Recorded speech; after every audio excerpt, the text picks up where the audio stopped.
Everybody, we are back. It is Tip and Launch Favorite Podcast, Favorite Channel, Favorite Everything. We are back. You guys already know what to do. Hit the subscribe button. Here we go. Subscribe. Hit the like button if you like it. Hit the dislike button if you don't like it. Leave a comment if you like it. Leave a comment if you don't like it. Also follow us on Twitter at the Mark John NFL for me, at Glen Rockney for Glen, and of course, pandasubs.com discount code TDL for 25% off. Also, make sure you get your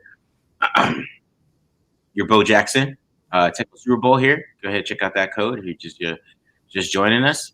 That little Bo Jackson Tecmo Super Bowl shirt. It's a pretty nice shirt. And also you can get you a Max Crosby shirt as well. So check that out. Follow this link. Get you a Max Crosby NFL Blitz shirt. Oops, I just removed Glen on accident here. All right. So guys, we are here today talking Raiders. We can do some over-unders. Yeah, no Friday. We're doing Thursday night today. It might be like that coming up. I got some stuff happening in the next couple of weekends, but we didn't want to miss this week. Yeah, exactly. So yeah, we'll try to make sure this gets going on Thursday or something. I mean, some day of the week. Temporary, just temporary. Yeah, it's temporary Thursday night live. So anybody's like, oh, they're trying to steal our time. We're like, we're not trying to steal your time, guys. We're just gotta switch it up sometimes. You got to get the fans what they want. They like this show, so we can't just take it away. They do. Yeah. Man, when we miss it, I'll get like a thing like, you guys going live tonight, and I'm just like, oh, my bad, no, and they're like, damn, and then I don't know what our record is. I'd like to see what our record is. If someone could like if we miss one, do the Raiders automatically lose? Because we're 1-1. Yeah. That's a good point. We should check that out. Definitely not last year. Definitely not last year. I mean, last year they just lost every week. Yeah. There's only so much you can do as a show, but but this year we are 1-1. Like the team is, and we are. Yeah. So they got the Thursday night football game on right now, but it looks like the Bills just went 3-0 though, but it's a close game. We didn't think it would be close. We were like, this game's gonna be stupid, but it is what it is. People. What I'm saying, like, people will be in here, and as soon as this game starts rolling down, so it'll be all good, anyways. But people are coming in here anyways already, so we're good to go, man. But how are you feeling, Glenn? How are you feeling after last week? Having a breather? Fine. I don't know. I wasn't that. I mean, I was mad that they lost because it sucks losing to the Chargers. But like, man, I see a lot of doom and gloom. I mean, it's a reaction website when you're talking about X. Like, it's a reaction website, and people are constantly trying to go viral, but I think I felt some genuine disgust in people that I don't know if I feel any different about the season than I did before. And I don't know. I think they're pretty. I still think they're a solid team, average solid team, and that's kind of how they've played the first two games. Like, that's what average teams do, is they don't just play average every game. Sometimes they suck, and sometimes they're good. Exactly. I think people are freaking out. I do think people are freaking out just because it wasn't even like a big loss. You know what I mean? And the thing that threw me out is like nobody was freaking out about Gino Smith, which I thought was super interesting. Like, right. I thought there'd be like a freak out. We do have a Kenny Pickett guy in here, but you know what I mean? But I thought there'd be more of that. You know what I mean? After this game, just watching the film and seeing how he played, but it felt like everybody was blaming everybody else. It's so weird. Which is the weirdest reaction to that, because, and I don't know what that's about. I mean, I know people really like Geno Smith, and they hyped him up going into the season, and they want to stick with that. But man, I feel like that game was mostly him. So it was just weird to see the reactions that people had. Like, people were like, they did not want to say anything bad about Geno's offensive line. It was everything, man. Yeah. To me, it was Geno. That's how that game went. So hope if he plays better this week, which I hope he will, because there's only way is up after that. You know what I mean? You can't go any down further. Can't get any worse. Well, you can, but it's he can. He can throw a fourth interception. Peterman made that. Not Matt's not here, so we can talk bad about his guy, but Peterman has shown how bad you can play as a quarterback. Ian Book, my Notre Dame guy, I remember the Monday night game he played. That was about as bad as you could play of a quarterback, but no, we expect better out of Geno. I think here's why fans are freaking out. Now, two things. What you said was, I remember last year, the first couple of weeks, people weren't blaming Minshew. Remember? Mm-hmm. Yeah. Like, people were saying, oh, it's the O-line. Look at Minshew, doesn't have time. It's the O-line. Minshew's running into sacks the whole time, like just doing all this stuff. But it's this honeymoon phase that people have with their new team.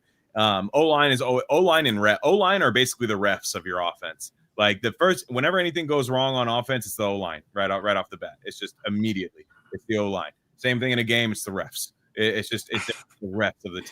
But I think a lot of people too this year, the Raiders were kind of we were talking about it, kind of a Reddit media darling team, slightly, not just more than they were in years past because of Pete Carroll, Gino Smith.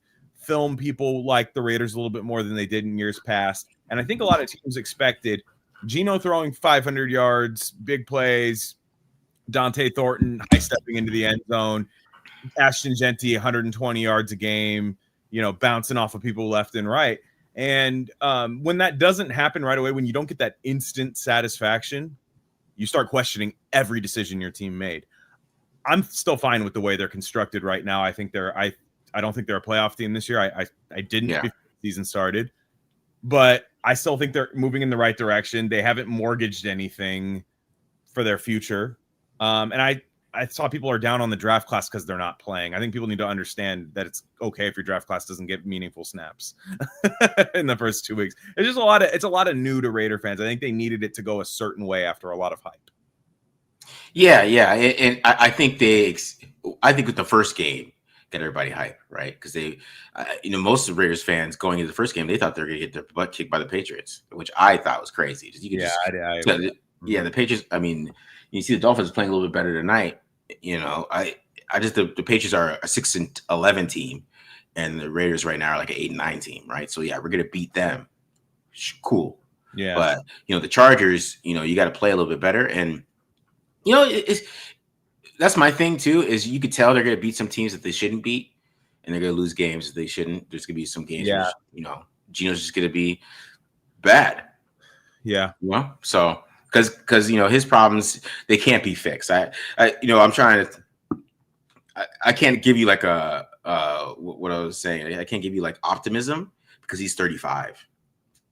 Right. And he's been in the league 13 years. He is what he is. My dad's a Rams fan, watched a lot of Gino Smith games. He goes, you just saw the two versions of Gino Smith in 2 weeks. He's like, you saw that. He's like, that's what he is. And I've seen it too. Like, I've seen him play that way. I've seen him play.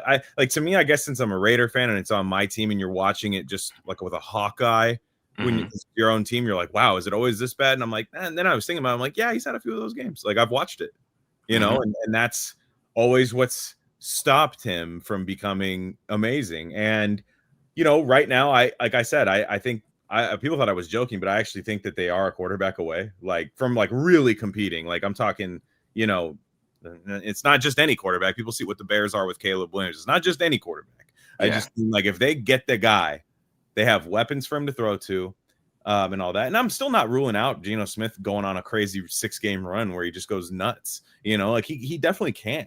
I think that metric about the offensive line being 12th in pass protection. I mean, again, is that maybe all I know is I knew they weren't a bottom, 3 unit in pass protection, but a lot of times when fans only watch the broadcast or even just in general, it's tough for them to time. Like, they go, well, Gino got hit, so the O-line's bad. Exactly. Or he's moving. Yeah, or he's moving. Exactly. Russell Wilson had this problem his whole career. Is just, I cannot block for you or I'll get a holding penalty. Like, if you're moving constantly, and like I said, it had to have been torture for Brady watching that. And whereas Herbert, I think Gino's time to throw was 3.2. That's insane. Yeah. I mean, it can't happen. Like, as a quarterback, even in wins, you shouldn't be doing that.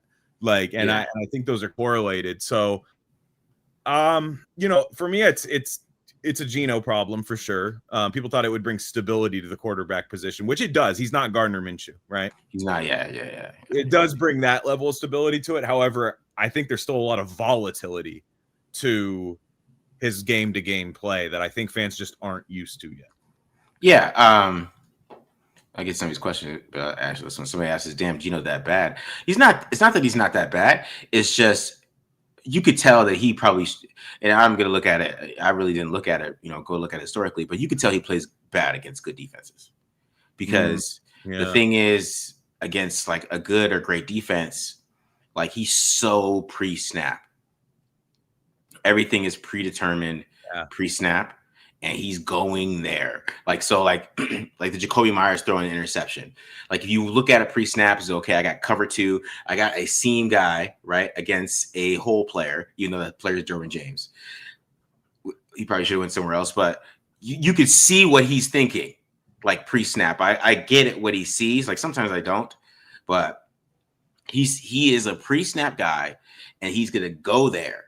So like when you play a great defense, you can't play like that. You got to anticipate things. You got to use your eyes to move linebackers. You got to do a whole lot of things when you're playing a great sound defense like the Chargers. Right. I mean, the Chargers either you score 30. If it's a great quarterback like Josh Allen, he might put up 35 on the Chargers, because I think the Chargers have a lot of holes where you can beat them, but it has to be like Josh Allen. Right, it has to be like a Joe Burrow. But if it's like, you know, Gino Smith, I mean, the Raiders could score 9 points. And that's really what I learned, you know, the most. And I kind of knew that already, just because, you know, I watch these guys every summer, so I knew that. Like, because he always, even when he was great that one year in 2022, when he was like really great or whatever, he would get confused by like a linebacker dropping. Right, the guy would be at the blitz, you know, and then the linebacker drops, he's throwing a pick. You know, and he was doing things, and it's like that was like year 10. You know what I mean? So, so those things are always going to be there against great defenses, and I think you got to protect him a little bit more. I think you got to realize that that's a thing, and you can't be like, we can't go out here and throw 50 times with it. I don't care how great his arm is or how good it looks in practice. Mm-hmm. We got to run the ball. I mean, they only did they went from play action 32% of the time to 16. Yeah, it's weird. Right, so they went down in play action, which is they're running the ball better. You know what I mean? And they were never out of the game where they didn't have to play action. You know what I mean? Mm-hmm. So that was a weird strategy. I mean, they're just going to throw all over these guys. Like it felt like Chip was feeling himself too a little bit. That's what I thought, big time. Right, and I think he overrated him as a little bit too, because like some of the reads were tough. But yeah, a great quarterback can make those reads, right, and hit those things. Like, you know, if the Raiders had Joe Burrow, they probably beat the Chargers. But we don't have Joe Burrow. We got a 15 to 20 guy. Yeah, and we need to make sure that he doesn't allow us to lose sometimes. So if like after the first interception, I feel like they should have ran the ball 40 times after that. That was like an omen. It was like, hey, Chip, you should probably run today. You know what I mean? But yeah. Silver lining about it is I think the Kelly angle of that might change, because that was a dud, right? Offensively, that game was a dud.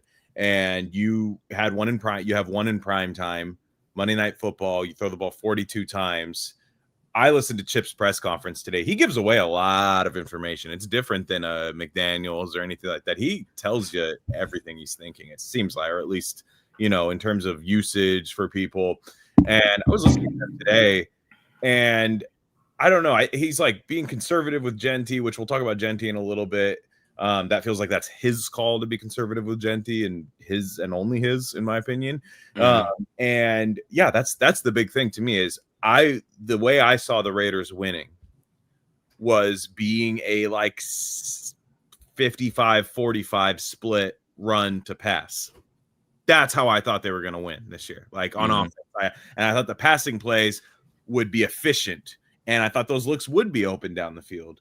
Now, I think you're exactly right. I think Chip was going like, look at the way we carved up this defense. That was a defense that thought you stunk, by the way. Like, and I think Patriots are just a worse defense than the Chargers, but that was a defense that was like, we'll man up against these guys. We're not going to be worried about their outside threats. We're not worried about Myers. We're not worried about this. We're not going to let you run the football, and we're going to make Gino beat you with his arm. That's what they did. The Chargers just sat back and said, let's see if you can play quarterback.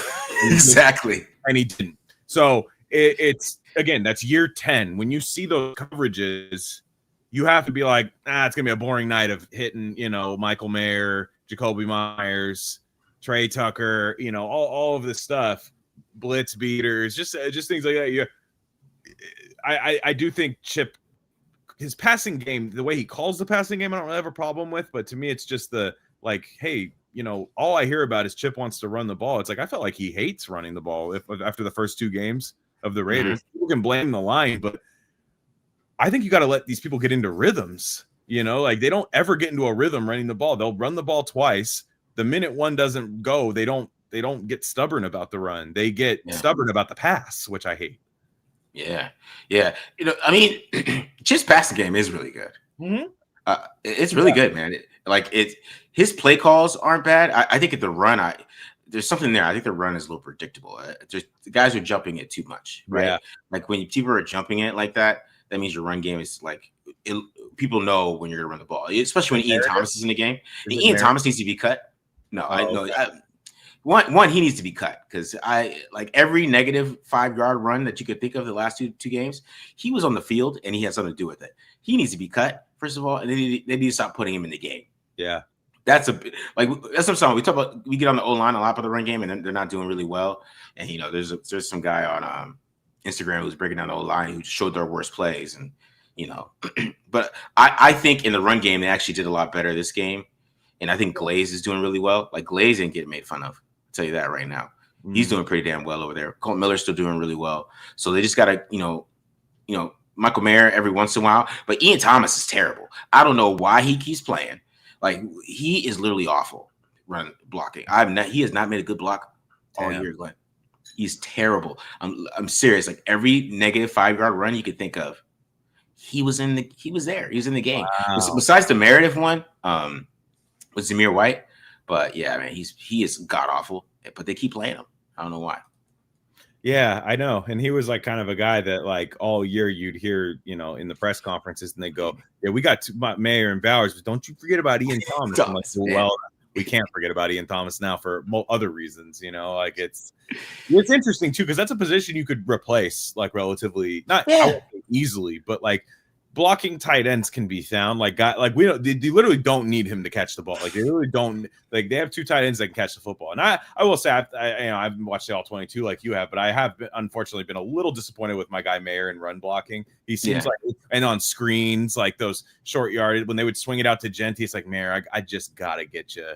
I gotta get you to at least knock that guy off a little bit. I know you don't want to get there early. I know you don't want to hold. I think they're just kind of not executing a little bit in the run game. And like you said, it does seem like the defense is ready for that 3rd and 1. And like I said, when you have like Zamir White in there and it's 3rd and 1 and you're looking like they have their biggest running back there, you're just the minute you see Gino kind of like they're going to hand off, like it looks like he's even going to attempt to hand off.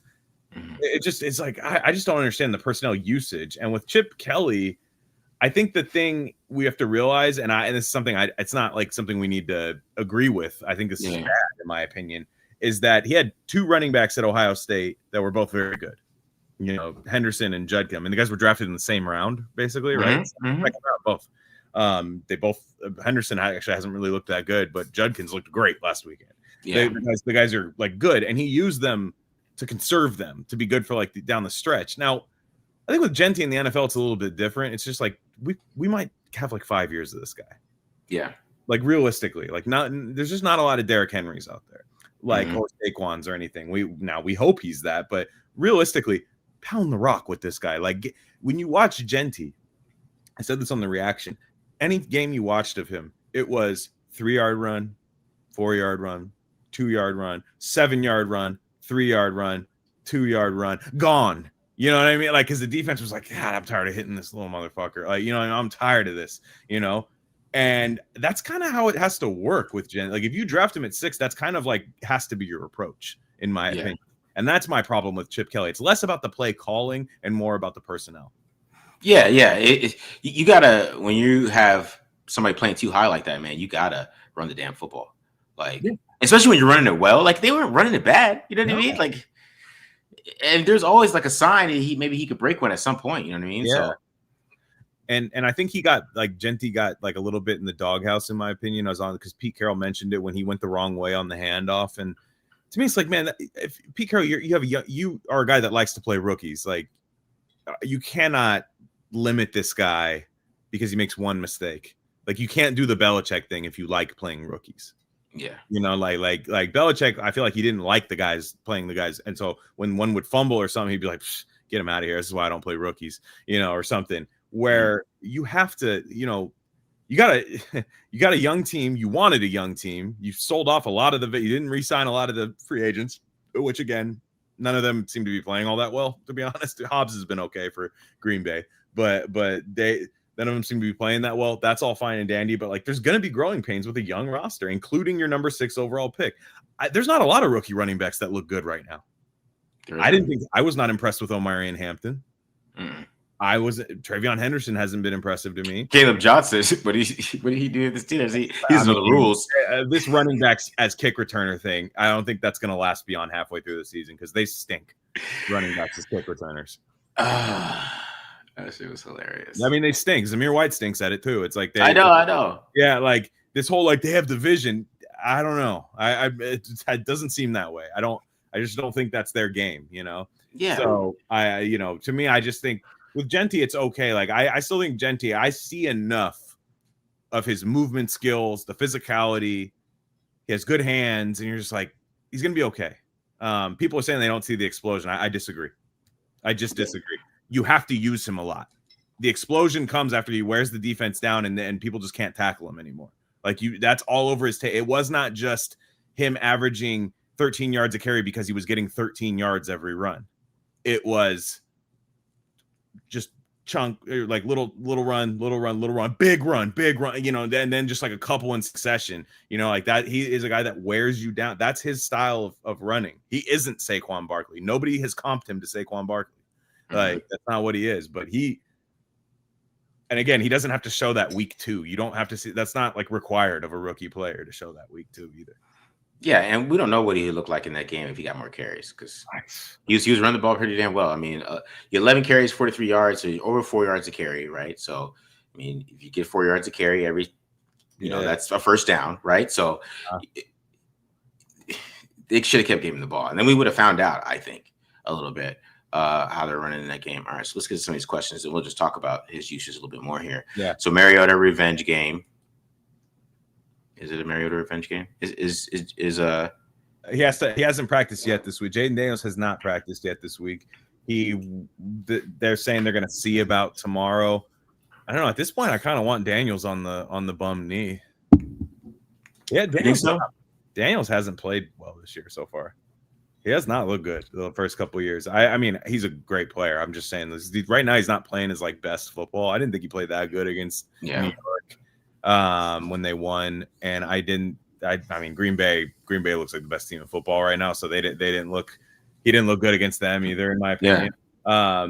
I just think if he's got that bum knee and he's like scared, I kind of Mariota in a spot start kind of scares me a little bit. I don't know. Like you think so? Yeah. I mean, I don't know. They both have a similar. I mean. I think Kingsbury can call the similar plays. Really, like you don't really change what you call, in my opinion. Now they're injured. I mean, they lost Eckler. Mm-hmm. I mean, Mariota revenge game. He's was on the team for like 2 years. They didn't draft. I think a Titans. If you play the Titans, that's a revenge game. It's just a Chip Kelly revenge game. Kelly revenge game. That was his coach. Yeah, he might. I mean, hey. There's guys, Greg Olsen and Chip Kelly know him very well. So it's like those guys, they should have some decent intel on Mariota. But, it's just, I don't know. Wow, man. A lot of Genty hate, man. I'm just not getting it right now. I'm just like, man, this is crazy in the comments. Like Gino is not getting nearly the hate that Genty's getting. And I thought he was the reason they lost. And I would have rather seen him. I couldn't believe it, bro. I could not believe that people were not trashing Gino all week. Yeah. It was the craziest thing I've ever seen. Like I was like, really, I was just like, wow, y'all are gonna watch film and you're just gonna ignore all the things I saw, huh? You're just gonna it's all about the offensive line because that's the narrative you came out with on Sunday. Like offensive line. So we're gonna show the offensive line was so bad, and Gino did dog. No. Yeah, like and honestly, like to me, if you think the offensive line was like that bad, I think you just don't understand quarterback timing, and that's how I felt about it. Like nobody's getting beat. Like if I'm getting bull rushed back into you, yeah, that's fine. But like nobody's like getting destroyed. Like we saw a couple years ago when guys are just like falling over and shit. Like there's no Andre James type of shit, man. He's gone. Right. Man. No, it's I don't know. I feel like I was watching it and I was just like, man, I feel like I know what the problem is and they know what the problem is too. It's like your quarterback didn't play well. It's just that's the Please talk about AP throwing Brady under the bus. Yeah, AP's got a media job now, which he's good at that. So Why does he keep talking about the Raiders all the time? well, they put him on the spot a lot. I saw. I mean, he was always good at media. Like that's like that was his job. I remember like after he retired from the Giants, I remember he was like part of some sort of. I think he was like for a while he worked, or he was like going to work with like Howard Stern or something. Like he was like kind of like a raunchy guy, like I think and stuff, which doesn't shock me. And he so he's worth CBS or somebody right now. I can't remember. I don't know where he's at, but CBS. Florio. So this is less about Antonio Pierce, in my opinion, and more about Mike Florio. Mike Florio's always had this weird thing against the Raiders. Like, I mean, again, they've been an easy and Brady too. And Brady. So he's a Steeler fan that lives in West Virginia. That is a perpetual fire alarm puller. That's what he is. This dude is a panicker. That is his brand, is panicking. Mike Florio, always him in his little kitchen. Nice granite countertops, whining. That's all he does. All right. Everybody and guess who always takes the blame on his show? Chris Sims, who I don't think is nearly as bad as people say he is. Chris Sims is like, he'll have funky takes, but he'll just be like, oh, you can call me stupid. It's fine. You know, like whatever. Florio is constantly saying all types of crazy stuff. Like just so anybody who doesn't know, apparently Brady's had the access to meet teams and do all this stuff and be very involved with the Raiders. So when that was happening, people were showing, there were these screenshots during the game of Brady up in the, whatever that was, the booth or something, like watching the game with like a headset on and stuff. Yeah. Which I found kind of odd, to be honest. Like I will say, I was just like, damn, he's doing that. He's just a football weirdo. That's why it's a big thing. I don't think he's saying a damn thing. I think he just wants to hear what's happening. Look at Jim Irsay's daughter. No one cares about that. You know, I mean, it's just like she's doing the same damn thing. People are weird, and so Florio is like freaking out. How is this allowed? And he's just like freaking out about it. And I'm like, you realize it's not helping Gino in any way. It's not like Gino was just cutting it, like carving him up. Like it's even the same thing about it's kind of to me is like, even though I always hated the Patriots, I mean, of course, why wouldn't we have hated them and stuff? Deflategate never made damn sense to me. Yeah, like they whooped the Colts' ass that game, in the whole Deflategate game and stuff. Like when it was all so so Florio's freaking out about it, and Antonio Pierce spoke to Florio, I think, about it on Pro Football Talk, and said like, yeah, you know, I when he was around last year, I was like all this intel and stuff. Well, you stunk too. So what is this intel doing? Yeah, this intel means nothing. Like they would have to be blowing out. Like if they blew out the Chargers 50-10, and the Chargers just didn't have a clue. Hell, I'd be like, hell yeah, Brady, keep it going. Like to get it, like do it. You know, he's clearly not doing that right now. Like, and I don't know. I just it's. Florio is always got that. Florio doesn't really do anything good except whine about legal stuff. That's all he does. I know. See, my thing with Pierce, like when did he tell you that? Like when he first signed and became the owner? Like when did he tell you that, Pierce? I think it was recently. It's fine. Because he's Mr. Media guy. He wants to talk. No. But like when did Brady tell him that he's like, oh yeah, this information? Like was it like in the beginning? You know, when he had like a speech to the team or something when he met them? Like I just don't believe him that much. Because I think Brady is way more involved now because I think he helped hire the coach. Yeah. I think he wants to build a winner, right? So I think he's like way more involved now than ever before. And honestly, I think he does talk to Chip a little bit. He's Chip said he does. Yeah. Yeah. Right. Mm-hmm. I think he has a little bit of input in the offense. Not during the game though. Yeah, not during the game, but during the week. Yeah. I bet he kind of does. I bet he I am not gonna get past Tom Brady because you have to understand he's a football freak. This dude is a football insane, crazy man. Okay, this is like I mean, I know Michael Jordan was a bad owner with the Bobcats or whatever, but it is kind of having like that when you have that just insane man, right? Because it's insane for him to be in the booth. Like, why are you in the booth, bro? That's insane. So that kind of shows his insanity. And even when I watched him offensively and some of the stuff they do, I can see where maybe he might have some input. But he's gonna watch the film and he's probably gonna come in there and tell you need to do a short passing game with Gino. This ain't gonna work. Yeah. So he's that type of guy, right? So And he's correct. Yeah. And he's right. Yeah. Which would be, I hope he does that. Yeah. But yeah, he's a crazy man. So it doesn't shock me that he's doing this type of stuff because there's no way he can't.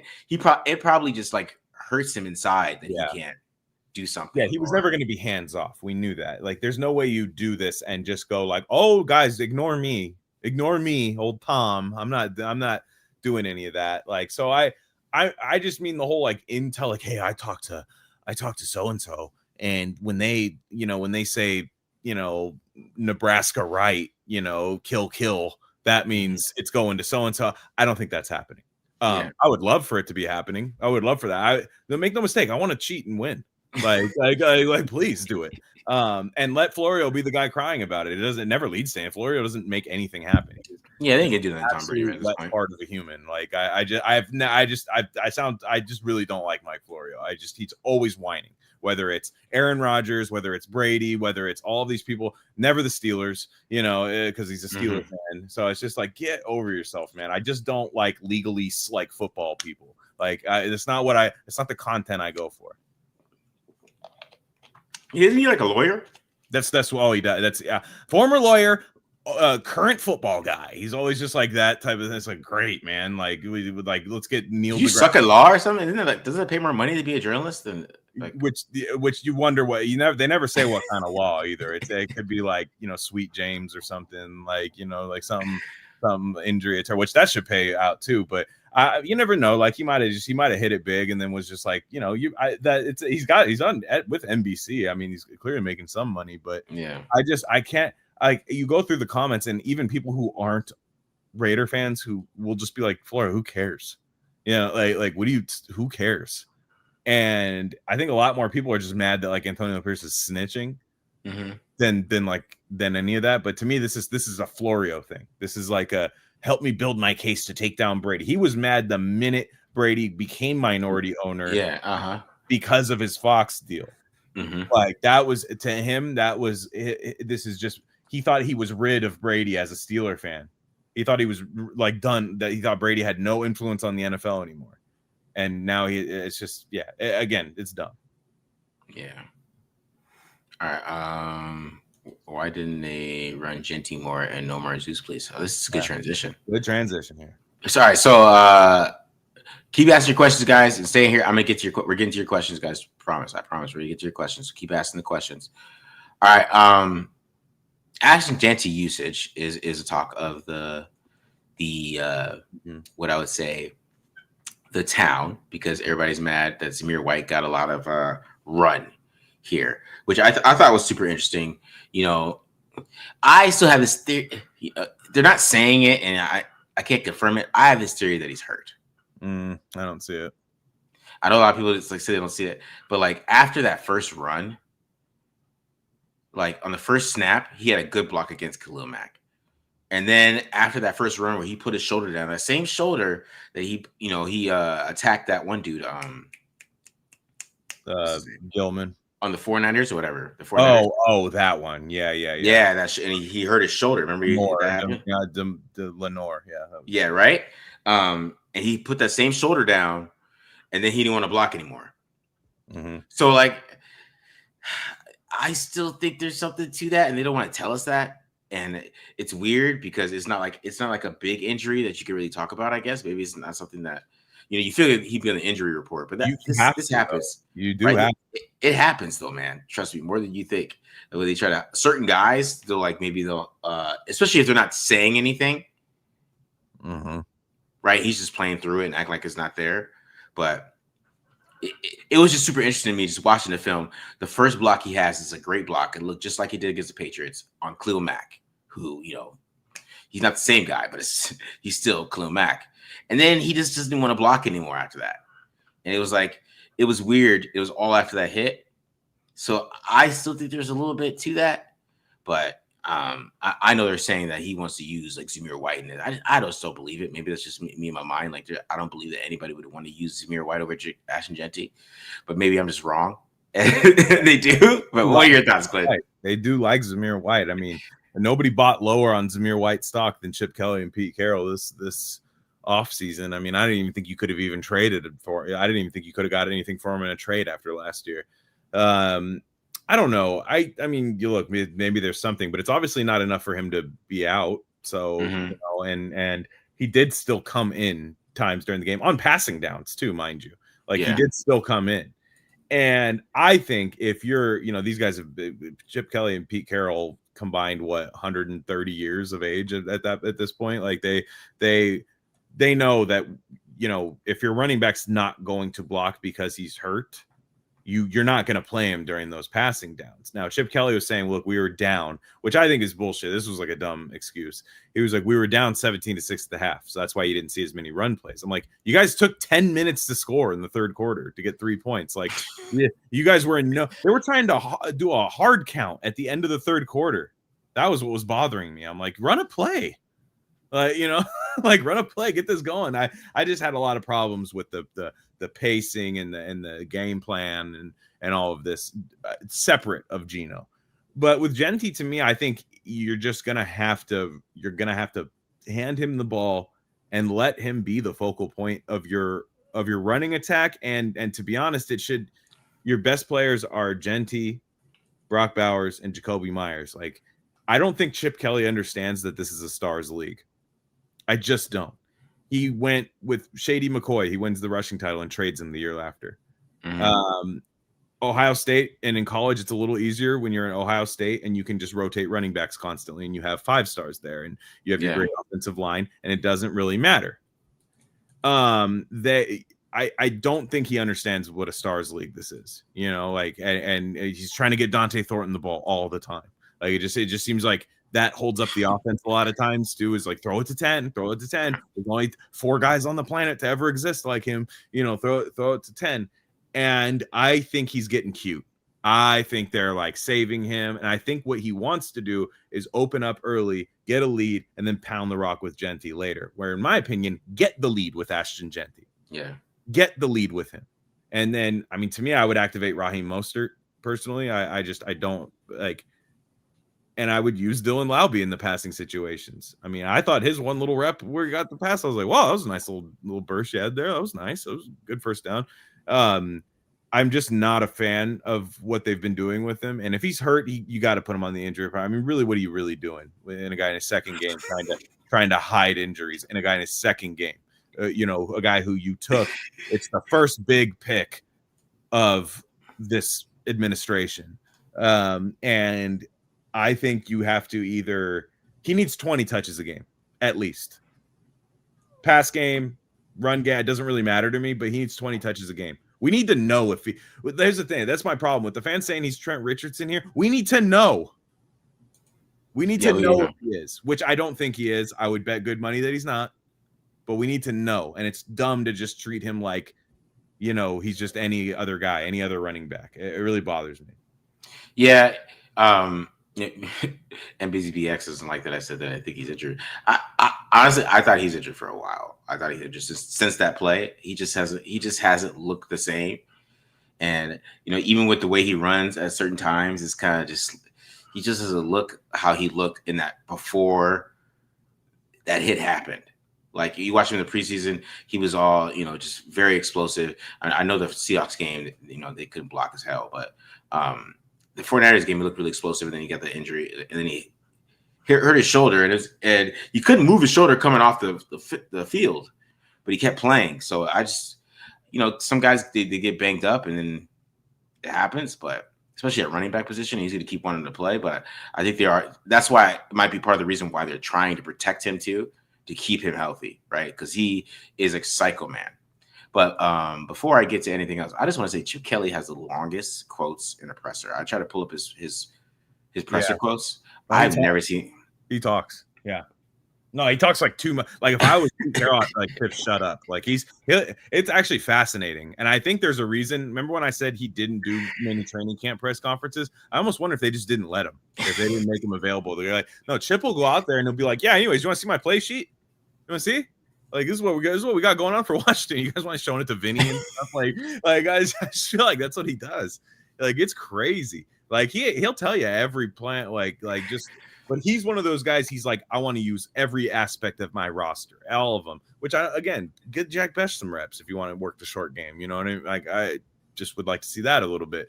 But he's like, I think he's just one of those. My run game is my run game. Put whoever back there, we're gonna get it done. And I think he needs to realize this is a star league. And Pete Carroll has been saying, like, we just need to get Ashton more touches. We need to get Ashton more touches. He kept saying that in the press conference. And I think you're pretty close to getting an executive decision there, I think, of just going like, no, Ashton's in. Yeah, and I think he's going to play a lot this weekend. I think they haven't limited him in practice at all, or anything. He's going to play a lot this weekend. I think I'm not going to make I'm sure we'll talk about it, but I think a lot of Raider fans are going to eat their words pretty soon. People who are calling him Trent Richardson, which I just think is mean and unfair, honestly. Yeah. I'm just dying. Like, these answers are so long and detailed. Like, bro, shut up. I can see exactly what you're saying there. All right, but yeah, man, I think they're gonna use him more because Pete is always in control, guys. Listen, I'm gonna keep it real with you. You know, Pete's in control. If Pete didn't like what happened, Pete probably was watching them pass all game. It was just fuming. You could tell, like he was mad. He was pissed. He was mad. He was pissed at Gino. He was pissed at the game plan. You can tell he did it in his own little way, but you can tell he was just like, he tried to act like it was all a joke and fun. And it's one game, guys. Don't even worry. But he was like, this is not what I am trying to do at all. Yeah. You're right. I think he was pissed. I think you're going to start seeing some like, okay, Chip, here's how we're going to call this. You can call the plays, but I want this to be the philosophy. It's probably what he does to Patrick Graham. You can call the defense, but this is our philosophy. I think now he's going to go, look, man, we're running the football with Ashton Genty. Gino has 1 touchdown and 3 picks, right? Or 4 picks. He has 4 picks. We need to find a way to make that play action game deadly. I know we've said you don't have to set it up, but like, I just would like to see a better run game. It always is. Yeah. Your offense is just entirely easier to do when you can run the ball. And I still think the O-line can get into a better rrhythm. Just a little bit, like they can get into a better rhythm if you run the ball a little bit more. I mean, I think they're in a good rhythm in pass protection. And that's because they're passing so damn much. Yeah. 100%. I think they're gonna run the ball more because Pete definitely was, especially on the Monday one. He was even more mad. After watching the film. He was pissed. I'm telling you, we had opportunities. When a coach says, talk about a quarterback, he says we had opportunities. Yeah, he saw what I saw, basically. Yeah, and he always goes, and he's still diplomatic. He'll go, and we saw some things downfield we thought we could get, and he goes, I thought when we played from the pocket, we played well and stuff like that. He's like, but when it really came down from when the play broke down and we thought we saw something down the field, I'm like, oh, he hated the way Gino played. He's pissed. Yeah. I mean, that's his guy. He's been talking up Gino the whole time. He probably feels the need to do that. And again, I just did not come out of that game worried about Ashton Genty and Max Crosby. I just feel like fans are hating Max Crosby now. Like, everybody but Gino. It's the craziest thing. So strange to me. It's crazy. Yeah. Honestly, I've not seen anybody talk about Gino on Twitter, really. Yeah, I see what you mean. It's just, to me, it doesn't mean you think Gino is ass. He just was that game. That's all you have to say is like, it was bad, and it was bad enough to railroad the entire offense. But I also think Chip could have done a better job of saying, wow, Gino doesn't have it tonight. Yeah, he sucks, man. How about we run the ball? Let's see what else we can do. No, it was just like, kickstart my heart. Let's rip it downfield. Got to work sometime. No, it doesn't actually. Yeah, play caller cockiness. That's what I would say. Would the run game be better with Mimbu and Sincere McCormick? As the lead back, no. Yeah, I don't think it's the lead back. I don't think McCormick is a lead back. He's not a lead back on the Are the Niners even activating him right now? No, but I like Sincere. So I know. I just mean, no. Here's what it would be, right? Like, I see a lot of people being revisionists about how, I've always wanted Membu. The only guy in here is Eddie that wanted Membu over there, and I picked Membu a few times. But I said, you know what? Genty's a blue chip. This is kind of a weak top 10. Let's go get the blue chip guy, right? Like, let's go do that. Full well knowing that maybe the O-line's not exactly what you want this year. It doesn't have to be there year one. The line doesn't have to be there. You got to fix it by year 2, though. Like you do. Like you gotta fix it by then, and they'll have plenty of money to do so. It's just all up to them to do it. Nowadays, you see people going, always got to go O-line for. Everybody was pounding the table for Ashton Genty. Everybody, I don't want to hear it. Yeah, like I hate people. Go O-line. Yeah, no, come bro, on. all you got to do is go look at my Ashton Genty, my first Ashton Genty college breakdown. Yeah. When I was talking about some of the things that might limit him in the NFL.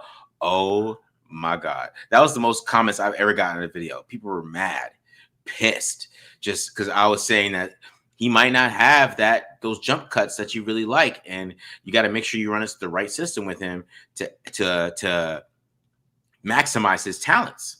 Yeah, people I'd be angry. Downhill, high volume. That's Genty. Like it's not Saquon one-handed spin around. Although he did, I mean, he put Derwin James in the spin cycle. I mean, he can do that. You know, like that's the thing is like he can do that. When to me it's Zamir White. When you see Zamir White, like cannot make anybody miss, cannot run anybody over. It just never happens. And it just looks like when you are on your stock creative player and don't have any attributes yet, that's like Zamir White. And you see the difference between a Zamir White and a Genty. Like you do see it. So to me, I mean, look, yes, Membu's been great for the Jets so far, for sure. Like there's just no doubt about it. But we can't. Fans are acting like, oh, that's what I want. Didn't listen to me. I was like, no, you guys all wanted him, and that's okay. I still think he's going to be really good. All of them. The Falcons did not have a very good offensive line when Bijan Robinson was drafted, right? And they got a lot of flack for it. And early, it was kind of like Algier was getting a lot of his snaps. Now Algier's good, so that's why I wouldn't have a problem if the Raiders had a good backup running back. If that was eating into Genty snaps, but they fixed their O-line. They did. The Falcons did fix their O-line eventually. Now they can run the hell out of the football. Like, so there's not one way to do it. I think people get really reductive. They're like, no, just draft a bunch of linemen and then a running back. And teams have done that, and sometimes they stink too. Like there's no one way to do it. I think Genty's going to be fine. I think it's going to be totally fine. There's always going to be critics because there's just people who just say never take one top 10 no matter what. But I think they're going to be good. I think he's going to be very good. And I think to me, they're just going to have to do a really good. They have to understand what they have in Genty. And I think Pete understands. I think Chip needs to understand what he has in Genty. Yeah. How concerned should we be with Brandon Carroll coaching the O-line? They're pass protecting well. I think the pass protection isn't that bad. No. I think that the pressures are coming late in the down, and I think if the answer, if you have a problem with the pass protection, is just get rid of the damn ball. Because there's it's funny, there's the play that went viral, right? Is where Henley the late on the spy, right? Mm-hmm. There was a blitz like Meredith blew early in the game that basically was the same thing. Meredith blew the blitz, and safety came through running free, and he didn't see it. Nobody talked about that because Gino threw the ball to Brock Bowers. And right, exactly. Doesn't matter. Now the O-line was perfect because of the result. Great O-line play that game, but it was like the same exact mistake, but it was actually a real mistake because that guy was actually blitzing from the whole time. But Gino threw the ball, so it doesn't go viral. Yeah. So I think a lot of the answers to the offensive line, like if a guy was giving rid of the ball on time, you wouldn't be talking about their pass protection. And run blocking, are there some issues? Yeah, for sure. And I think they got to find the right system for this offensive line. They're kind of like 50-50. They're like mixing it up zone. Yeah, it's getting cute. It's getting cute. They're mixing it up a little bit too much. And I think they have to find the right scheme for these guys.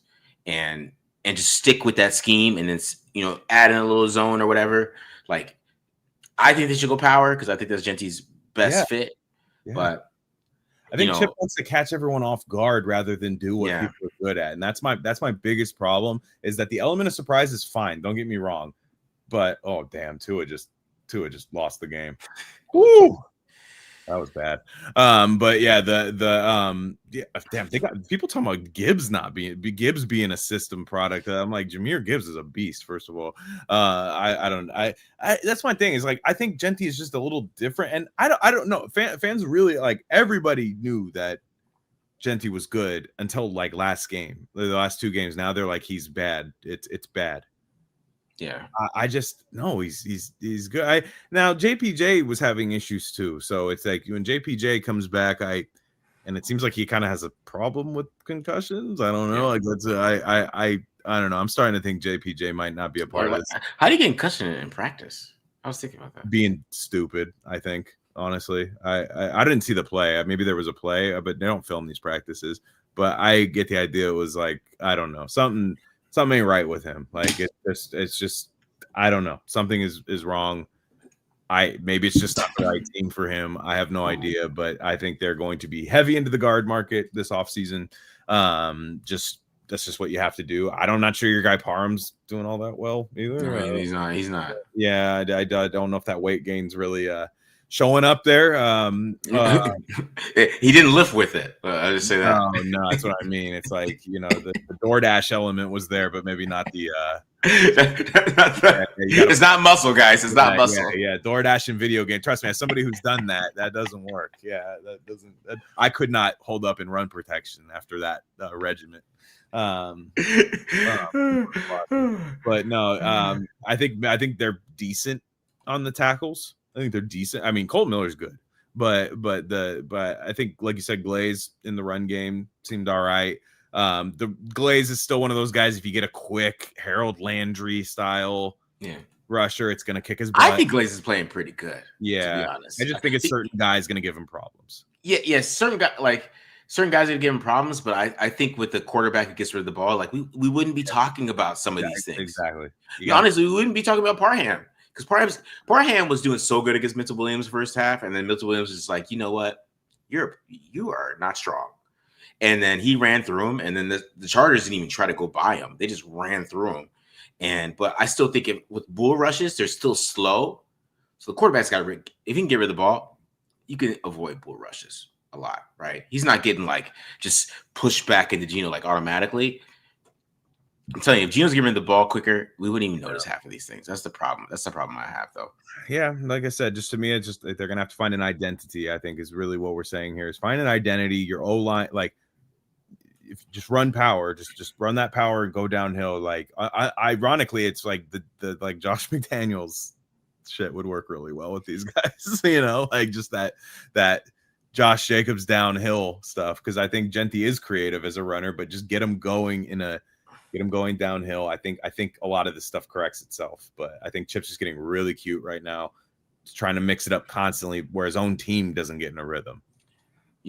I'm in shock about this Tua pick, bro. That was horrible. I told you that was horrible. Like it was like I don't even think he was really under that much. They're in the red zone too. Oh yeah, it was a red zone pick. I mean, they could still technically get the ball back here, but I don't know. That's one where your team just kind of tells you, shit, yeah, the Bills got this.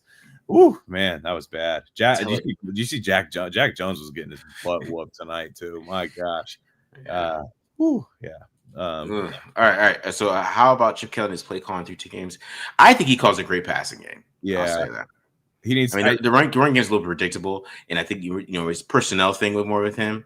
Because I even think Dante Thornton. I think Jack Best should play over Dante Thornton. Again, mix. It's fine to rotate those guys. Like give different looks. And like 18. Like if you're doing make them go half and half in snaps. In my opinion, I do think Dante Thornton. And again, I'm not going to put this on because he's a 4th round rookie, and I have measured expectations of Dante Thornton. If he learns how to draw PI, that game is a different game, in my opinion. Because both of those plays are underthrown balls. You got to jump right into the back of that corner and flail like a European power forward. You got to do that. Like you have to. If he learns how to do that, that's fine. But again, we're asking a lot out of these guys. To go out there and start. Guy with 60 career college catches. Like go out there and start and play. And again, I thought they did a good job of freeing him up on that one short ball to Thornton. I was like, hey, where's that? Can we do that some more? Why does it have to be go ball all the time to Dante Thornton? Like, I think he's actually looked pretty good trying to get a free release off the line. Like when if teams are going to play him off like that, that's a good thing. We could do that too. To me, it's Chip Kelly. I think he gets too cute. I think, like I said, there's open guys when he calls pass plays. So we can't really be mad about that. But then also just his run pass distribution and then the personnel. I think the personnel thing is just, again, he thinks he has a college roster. He even talked about that in his press conference. He said, I'm used to having 90 guys that I can rotate. I only got 50 after cut day. And I'm like, where'd all my guys go? I'm like, Really? Come on, Chip. Come on. Chip. Yeah, that's I'm just like, dude, you've been in the NFL before. Like, this isn't your first time. So to me, like, I think again, I have to say, this is a new offense. So new offenses. That's why I remember at the beginning of the year I said they might start a little slow on offense just because it's a new offense. I have to think it'll gel. I do. I think there's enough there to where I think it's going to gel and they're going to be a solid offense. We'll talk about the defense in a little bit. Yeah, I think they'd be starting off. If Gino was good last game and saw what he was supposed to see, I still think they would have that fast start on offense. But I think a problem with Chip is that he thinks Gino Smith is better in his head, than he actually is on the field. He hasn't really had that many good quarterbacks in the NFL. Yeah, he might be his best quarterback. It's true. Michael Vick was really good with him too, but yeah, that was about it. I mean, this kind of ties into another question because I think also Chip is like hiding things. Yes, you're right. That's another thing. Can we get Genty in a screen once, a real screen? I know people were saying they tried that. I said I don't think not like a real screen where it's swing routes. Swing routes are not screens. And the swing routes, the timing's off on them. I feel like Gino's late on swing routes. Like I want one. If you're gonna do a swing route, throw it to him right off the bat, like where the blocking doesn't have to wait. Oh shit, they're past me, and screens. And then Genty, I know he can run complex routes. I bet he can. He actually ran a great comeback route in the game. What's that one called? A Texas too, like where you do those. Yeah, he could do that too. And again, if his shoulders, if you're like even I said, if you're correct about your shoulder, it might be a good way to utilize him a little bit. I think he has great hands. Yeah, I think he's a good receiver. So I think they got to get into that too. I 100% agree with that. What are your thoughts on the O-line future? Is there anybody on the roster that could become a franchise guy? I mean, I like DJ Glaze. I think DJ Glaze is playing pretty well. He's not playing terrible. I would say that, because in the run game, he is the only one that is consistent. I mean, him and Colt Miller are consistent in the run game. I know DJ Glaze is a great run blocker. He has potential to be a great run blocker. Pass blocking, I think he's maybe average, but if you have if you can, find a left tackle after Colton Miller, he's a solid right tackle right now. Yeah, DJ Glaze is a solid right tackle right now. So I think there is some potential with him. Jordan Meredith, the snaps were just awful this week. I don't know what the hell that was about. Yeah, but, I think Charles Grant's going to be a really good project on this team. It was weird, man. Charles Grant has a few things that when you see him preseason, am I an O-line expert? No, but there'd be times where he wouldn't even be doing the right thing, but his recovery with his feet, you're like, oh man, if you just get more, I hope he's getting reps and stuff. I'd like to see him get some reps or stuff. I think Charles Grant could start for this team down the road and even next year be the swing tackle. And then by year 3, you're kind of moving on from Colton Miller, maybe not contractually, but you're starting to find your future after Colton Miller. I think he's definitely a guy. I don't know about Caleb Rogers. I was never a fan of the pick. I thought his athleticism is great, and I think he has the athleticism that they want at guard that I'm not so sure that they have right now. I mean, they might, but Kappa's athletic. He's just not good. But you have you have a lot of guys who are you don't want to play these guys right now. And to me, it's just more about diversifying what they do on offense and playing to people's strengths. And I just haven't seen the scheme matching the personnel very well, I guess, so far. Yeah. How are we feel? Are we losing faith in Chip's off? I'm not losing faith in it. No, I'm not. I think he's actually really good. I just think Gino just didn't take advantage of those opportunities. To be honest, Charles Grant or Caleb Rogers be a starter next year? Maybe. Yeah, maybe. I don't know about. I think Grant is a longer term. I think Grant just needs to put on some weight. People are talking about add beef if you put Charles Grant. I don't know if you add a lot of beef if you put Charles Grant on the field right now. I think he needs a Deuce Gruden offseason, where he's not coming out from William and Mary and stuff. He needs that. He was drafted to do that. He's very highly regarded amongst draft people and stuff as that type of guy. I think he's very athletic. He moves really well. It'd be great if Rodgers and him both were. I mean, the Raiders would be in great spot. I'm not sure about Caleb Rodgers. I don't know. Yeah. Caleb Rogers is interesting. I thought Grant got better through the preseason. I Me think he too. has a lot of potential. It's interesting that they draft those left tackles and Glaze is playing pretty decent. And now, like, I don't know what they're going to do with Grant. You know what I mean? Like, they might have to move inside to get him just to get him on the field. So, I mean, he has great feet though. He has great feet. Tackle. He might be your swing tackle next year. I mean, you do need. I mean, look, we're talking about right now. They've been healthy or ish on the offensive line minus JPJ. I mean, your tackles do go down from time to time, and you will need guys to come in and play good tackle. And then you figure by year 3, you're on what maybe who knows what Miller is a couple of years from now. Like, he's good, but who knows? There's a lot of things that can happen to tackles in their 30s. I mean, look at the Niners with Trent Williams. They think they're lucky stars every game he plays. They're just like, okay, sweet, we get Trent Williams this week. So I think eventually Grant is just that project player where hopefully we have the continuity to keep this guy developing in the same system. That's still a big reason I think why their roster is so best is there's just constant changing of systems and guys get thrown here, taken out there. But I think they're going to add to it and they can spend. I'd like some veterans. I'd like for them to sign some veterans in the offseason. Yeah, for sure. Let's see here. How often was Trey Tucker open in week 2 versus week 1? Trey Tucker is open a lot. Yeah, man. We got a paid question here. Undersized O-line can sweep works in 2025.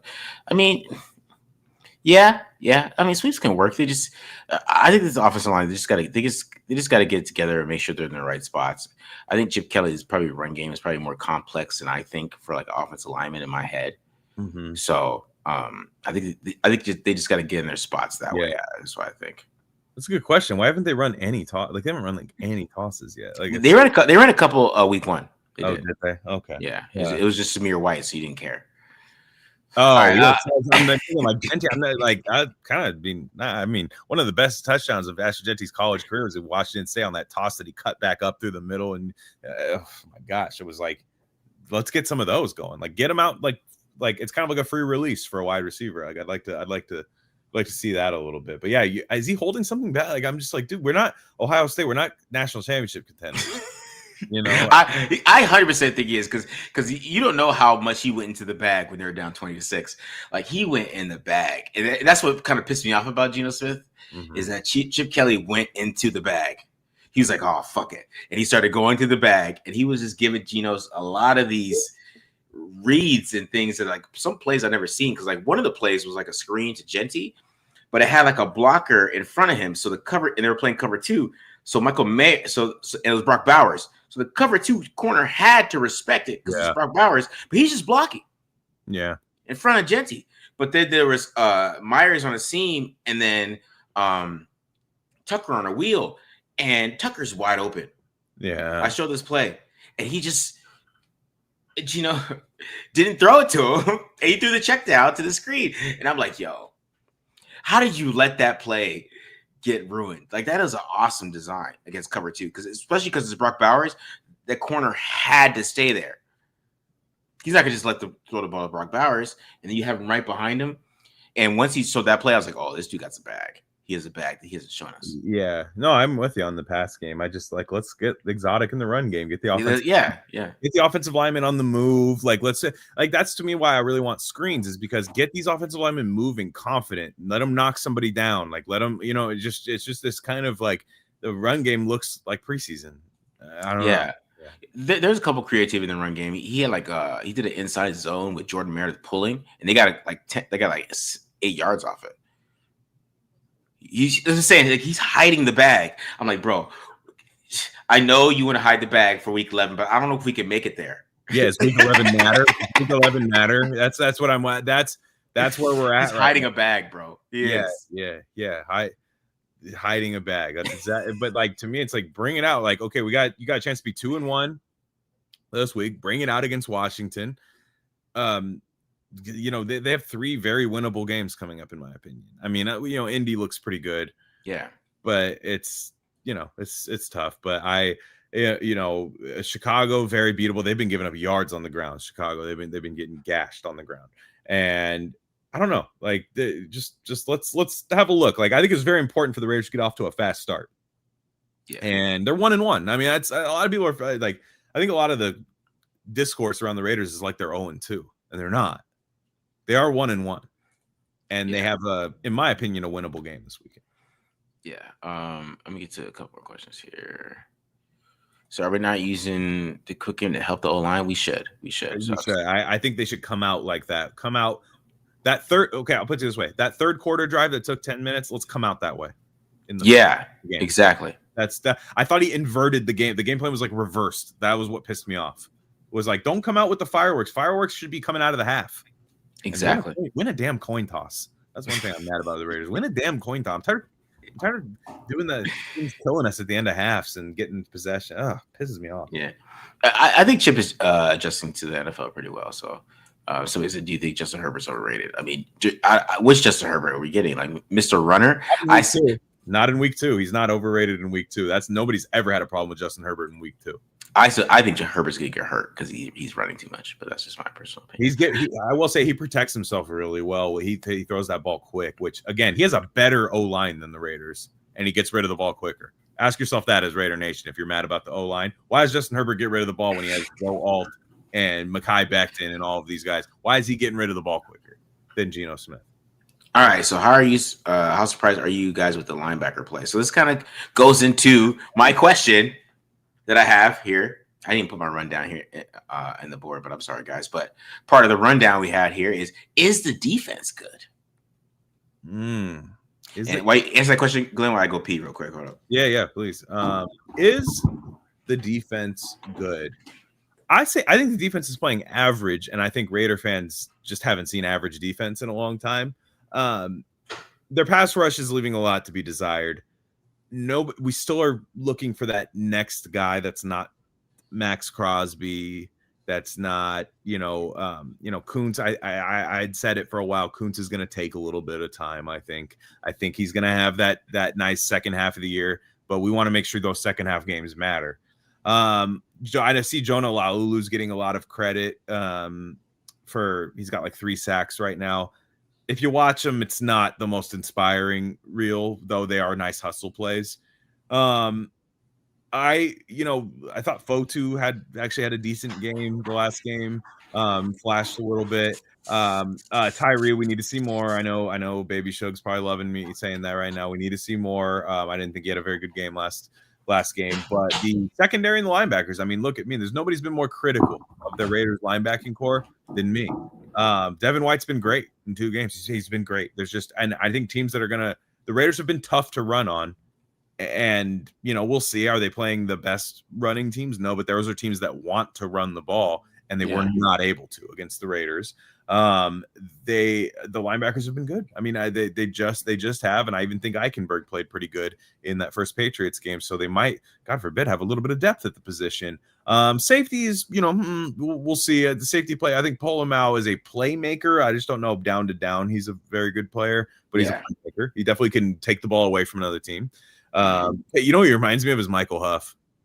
That's a good comp, right? He totally reminds me of Michael Huff. Michael Huff would make a play. Everyone, bam, that's a nice play. And then he's big. I mean, he's bigger, but Michael Huff would be like shoestring tackling. You're like, what are you doing? Busted cover, like a horrible blown coverage. Caillou Blue Kelly, I mean, nice surprise so far. Let's see if he can keep it up. I don't think he had as good of a game against the Chargers, but he definitely is a player on this team. We'll see what happens if Darian Porter could ever get on the field. Right now, Stokes is like, I don't know if he's good, but he's definitely had some plays where he pops out and stuff. It doesn't seem like they haven't really played a team that has like a crazy passing attack yet. I don't even think the Chargers have that passing attack that other teams do. Yeah. So I think they're playing average defense, and Raider fans haven't seen average defense since Tupac died. So yeah, I agree. I think they're playing the run really well. Keep going. I'm gonna go to the bathroom now. All right, cool. Jamal Adams is balling. I think that's something that I didn't expect, and he's part of the linebacker group. Jamal Adams is playing his ass off. Like, it is crazy watching Jamal Adams out there. Like, he is making plays. He's good in coverage too. It's not really something people talk about. He's playing well in coverage.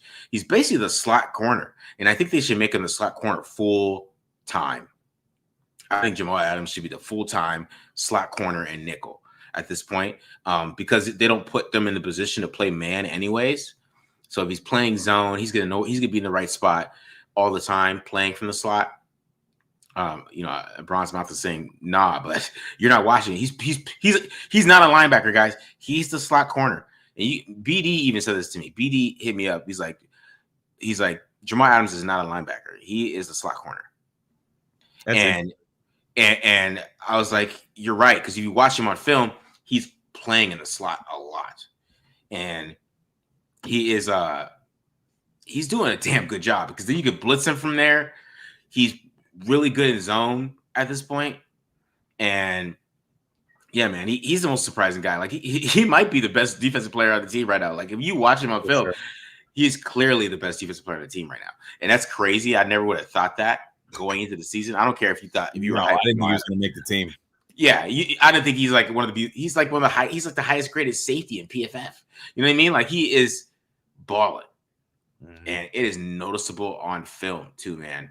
And I think eventually, like he's gonna start making some plays. I mean, they got to get him more snaps. Yeah, because when he's on the field, he plays like they are very sound. There's not a lot of big plays in Jamal Adams on the field.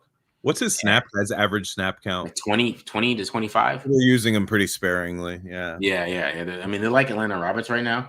I understand that against the run, but I just think as the season goes along, I think he's going to be in there for Darnay Holmes a lot more. Because, I mean, that's what they're really having. That's what they're really having him do. Like, technically, they have 3 linebackers, right? Technically, it's like a 4-3 look.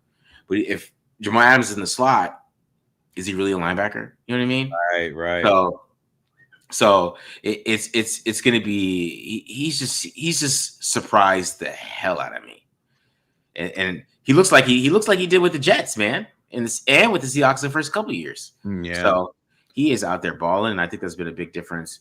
But I think the defense is just sound. They're well coached, so they're like quarterbacks who aren't Justin Herbert, who aren't going to just take everything underneath. That's why I think like then they play Marcus Mariota. I think they might play pretty well because Marcus Mariota is not going to just keep taking those check downs and taking those quick throws. I think they're going to be able to stop a guy like that. Yeah. But they're just sound on defense. They're well coached. That's what I would say. I don't even know if they're good or not, but they're well coached. Yeah, I think they're playing average ball right now. I think they're playing average ball, but again, that is a godsend to us as fans, and like we think average is good because what have we seen? And then Pete Carroll being a lot of people. I think Patrick Graham's going to probably get. We've almost lost him the last 2 years, right? Like whether it was contractually or to head coaching interviews. I'd imagine if the Raiders play this style of defense throughout the year with the personnel they have, I think Graham will probably get that head coaching job somewhere. But one thing about that's nice is that Pete Carroll is the constant, and it's quite clear. We've seen Patrick Graham's Raiders defenses without Pete Carroll, and they just can't tackle. Mm-hmm. But they tackle pretty well right now. And they do. They're tackling well. Even guys like Devin White, you're like, that's Devin White. I know, he's tackling well, and that is so much of a culture philosophy thing with so many players is like, your coach getting you fired up to go make plays. And I just never really thought Patrick Graham was that type of guy. You go kill that guy. Like he just does it. He's smart. He's a smart guy. So it's a very nice marriage of defensive philosophy versus scheme, and so I think even if Graham does leave, I think they're going to be able to add more talent to this defense. I mean, they already have, but they're going to be able to have another offseason where they add talent to this defense. I think they might have a damn good one next year. Like, whoa, like this Raider defense, like how you look at like teams like Houston or how you look at teams like that really get after it, where you're like, man, and they to me, it's the D line that's like not doing their job right now in the pass rush. I think against the run, they're doing a really good job, but in the pass rush thing, and it's still just Max against the world. Max against the entire O-line. And when I see people getting on Max, I'm just like, man, Max took the damn ball away when the Chargers could have when we all were about to change the channel. I text Marcus, we want to start the stream now. Max takes the ball away. Like, we got a playmaker right there. Yeah. Kuntz I think Kuntz will work back a little bit, and that knee, start trusting that knee a little bit more. Thomas Booker's been okay. Yeah, Booker's been pretty good. His metrics look really good. A lot of people really like his metrics. I think they're going to be an average defense that's missing just a couple of like, oh, we got to make a play right there. Oh, we needed somebody to pick that, like that's what they're going to be missing this year. And I think they're going to be able to. I like the long-term look of this defense, even if Patrick Graham leaves. Yeah, because you think talent-wise, they shouldn't even be this good. No, not even close. That's what I'm saying. Like, not even close. Because I think if it was just Patrick Graham, they wouldn't be. Yeah. Because first off, Jamal Adams doesn't play if it's only Patrick Graham here. Mm-hmm. Jamal Adams said, Pete Carroll, please. Like, I want to come play for Pete Carroll. And so you get guys like that to come play. But Patrick Graham is just not like, it sounds like I'm hating on him. I'm not. I just mean like he's not the like run through a brick wall guy. Like it just there was just a few plays, like you would see the plays in the past few years where you're just like, oh, we just got beat to the edge there. We missed a tackle up there, and you didn't see that like nastiness out of his defense that I think Pete Carroll has brought. So attitude. The corners go play the ball. I mean, they've deflected more passes this year than they did last year. Like 100%. Straight up, like in 2 games, I'm just like, whoa. That ball didn't get caught. Jeremy Chin on that 3rd down play to start the game when he turned it over. And I'm like, last year they missed the ball. Nobody's behind him. They walk in for the end zone. And it was just like, wow, this is like, is something a little different about this defense. It's not really talent either. So it is kind of nice on that regard that they don't have what they need personnel wise, and they're still playing pretty well. Yeah, exactly. That's what I like. I like that. That they're a little talent deficient and they're playing well. So when they get more talent, like how are they gonna look? Yeah, I mean, I'm just saying, like they, and again, like there might be guys like that really come on later in the season. I know I see a lot of Laulu hype, and I just think right now he's not a bad player. It's just he's not those sacks. He has 3 sacks. Mm-hmm. I forgot. I forgot. I was like, he has 3 sacks, and I looked, and I was like, all right, one of them should have been Max's. One of them, one was Drake May running out of bounds. One was Drake May running out of bounds. One of them, and again, it's hustle. He was there, hustle plays. Like you don't want to take these away from those guys. And sacks are sacks. They are at the end of the day, it's good to tackle the quarterback behind the line of scrimmage. But they're gonna have to. I think eventually, I'd like to see some more Hemingway snaps. I know they wanted to be a little bulkier. But I think Hemingway can win one-on-one in like true pass rush situations. So eventually I think second half of the year you're going to see Hemingway and Pegues get phased in. And we'll see. I mean, injuries happen too. So I don't think they're very deep. That's the problem too. Is like, I think if you see Darian Porter, I mean, I don't know if I want to see him play right now. I know a lot of people do because there was a lot of hype around him, but like if they start getting injured, which that always does happen, then I think we're gonna be like, oh crap. But at linebacker, they're surprisingly deep at linebacker. I know. Yeah, it's weird. All right, let's get some of these questions, then we get to over-unders here. Is Trey Tucker invisible? I thought Gino's arm would allow him to shine. Marcus said he could have 200 yards against the Patriots. Could have 2 touchdowns against the Chargers. He's small. Maybe this doesn't see him. I don't know, man. Gino was just late, man. It was bad. It was just a terrible game from Gino. Let's just say that. Ted was getting on him. Ted was getting on Tucker for missing that end around. I didn't think it was a fair critique of Ted Wynn was saying like when Tucker got that end around, he said he should have cut it back up the middle. I'm like, it wasn't that big of a hole, man. Like, and I just like I wasn't gonna get a touchdown. I think he got like 8 yards on the play. I was fine with that. Yeah, they're going with the narrative that the wide receivers are. Well, you don't have Brett Bowers, man. These guys can't get up. Whatever. Yeah. First off, that's where I just again it was everybody except Gino. It's very strong. Do you think Pete's going to get Chip to use Genty more? Yeah, we talked about that a little bit. He sure as hell wants him to. I'll tell you that much. And you're going to start Pete Carroll. Everyone, he's a player's coach. I don't know if he's a player's coach for his own coaches. He will go there and say 20 touches or else I'm on your ass, Chip.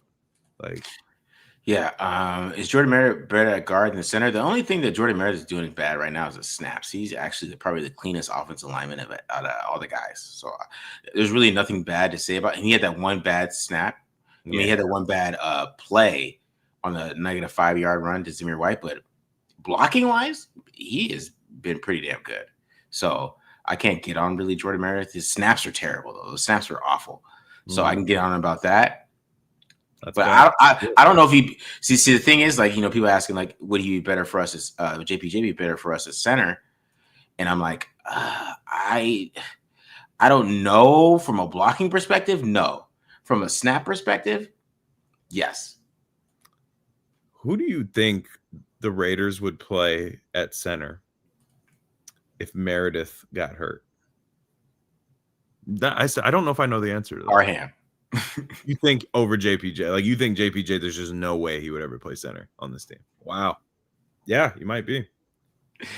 Parham. That's what I think it would be.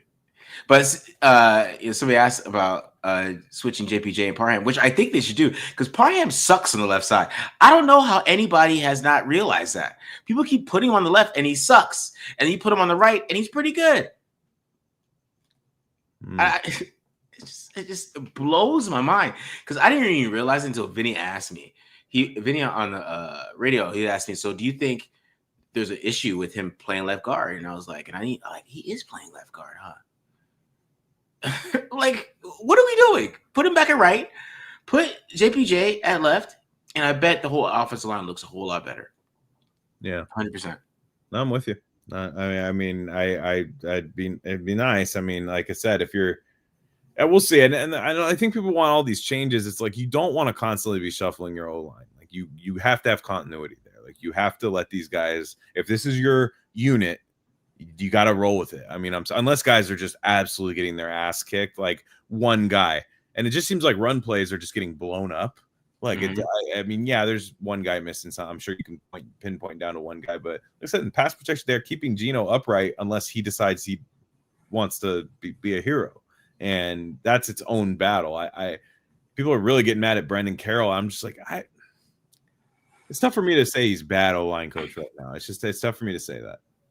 See, the thing is, and I said this on the other show, is that when you have a quarterback and he gets sacked a lot at one place, and then you have a halfway decent offensive line here, and he comes here and he gets sacked a lot. Yeah. That's the quarterback. That's not really the offensive line that much. He's gonna give her the damn ball. And he backed up Russ too, so it was like he saw Russ doing the same damn thing, like all those years in Seattle. Yeah, man, it's just so annoying. Are you concerned Crosby still playing 100 snaps? I mean, yeah. Who they would replace him with? I guess if they rotate Wilson, right? Maybe, I don't know. You know what they do when they want to give Crosby a break is drop him into coverage, I feel like. Yeah.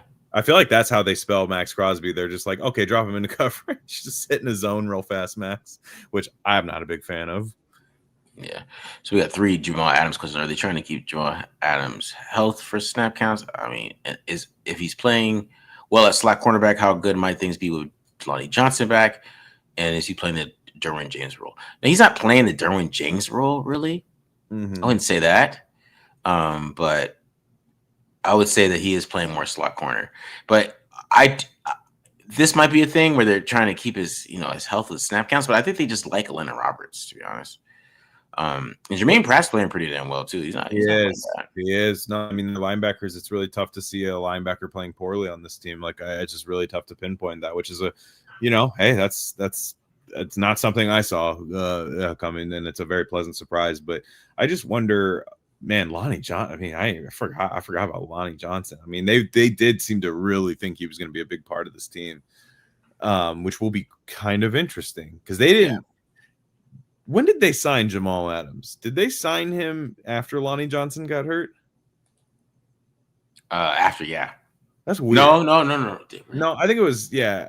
I'm not before training camp. They signed him before training camp. I think. Right? Okay. So yeah. That's never mind then. What I was going to say about that, but yeah, that's interesting because Lonnie Johnson. I don't know what his status is. I know he's on IR right now, but I don't know if they do expect him back. At a certain time or what. I haven't heard any reports on him, but we'll see. Yeah.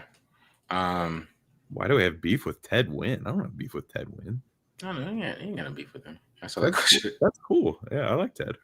Yeah, I like that too, man. About Gino? Man, people fans are on edge this week, man. No, I don't have beef. I just didn't agree with what he said about Tucker on the end around. Like, my gosh. All right, we're about to get the over under. So I'm trying to find the question. I'll get to some of these questions later, but since we're talking about the offensive line, what are your thoughts on Meredith's center? Yeah, the bad snaps. It felt like every other was a bad snap that had Gino had to reach out and save. Does it make sense to revert the inside O line back to the proper positions? They're not playing JPJ at center, but they can reverse JPJ and Dylan Parham. But JPJ's not playing center, guys. We gotta let that go. If he was playing center, he would be center. Yeah, no, it just doesn't seem like that's a thing. They don't like him there. They don't like him. Yeah, I don't know. I don't know about. I just don't think. Yeah, you know what I mean. They don't like him that much. But go ahead. I wouldn't be surprised if in the offseason he wasn't a Raider anymore. Yeah, to be quite honest. Like I just we'll see. I mean, I'm not writing him off. I got nothing against him, but it just does not seem like they like him. Yeah, they don't like him that much. I can tell. All right, so let's get to some of our over-unders here and then get some of these questions. All right, so let's start here. Because we're starting to get people in here. I mean, the game's over. I saw Richard Sherman. I just saw his face and I knew he was talking about the 2 interceptions. Just the face, and he slammed the table. He was really upset about the interception. It bothered him a lot. So I know that game's over. So let's get to the over-unders here, guys. Let's get to the over-unders. All right, start with Gino Smith. Now, I'm going to tell you guys, this is Marcus Sportsbook because they didn't have the over-unders up yet, I guess. They don't have this shit. He played that bad, huh? Yeah, so this is Marcus Sportsbook. So go ahead to marcussportsbook.com. Get ready for the game this week. But here we go. So I went 215.5. Kept the touchdowns 1.5, pass interceptions 0.5 usually. But I went up with the pass attempts, a little bit of the completions. So what are you thinking here, Glenn? What are you thinking? I'm going to take over on the pass yards. I am going to go under on touchdowns. He's going to throw an interception. I think he goes 1-1, pass touchdowns and interceptions. I think he'll be under on pass attempts. Okay. And I think he'll be over on completion. I think he's going to have a really good game completion percentage wise. Okay. I'm going to go over on the pass yards. Just because I think that, because I'm going to go under on the pass attempts. And if they go under on the pass attempts, I think he's going to have some big plays downfield. Yeah, that's true. Right. So I'm going to go with that just because I feel like that the way Dan Quinn is going to play him, I think that they're probably going to play more single high and more man. Because for some reason, teams think they can match up with these guys.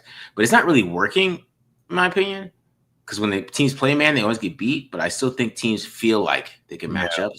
And Dan Quinn does play a lot of man coverage. So I think they're going to play a lot of man coverage. I think this is a better matchup for Chip Kelly and Gino Smith. Because when you play like Gino does and he predetermines things and he does everything pre-snap, when you're facing man, it just works a lot better. So I'm going to go over the 1.5 touchdowns. I think he still gets a touchdown here. I do think he throws a pick, though. I think he's going to throw a pick in this game. Yeah, I think we can mark him down for 1 a game, honestly. Like, I just think he's just that type of guy, man. I don't know. Yeah. I'm gonna go with the pick. It's always safe to go with the pick with Gino Smith at this point. But I'm gonna go over in touchdowns. I'm gonna go 2 touchdowns this week.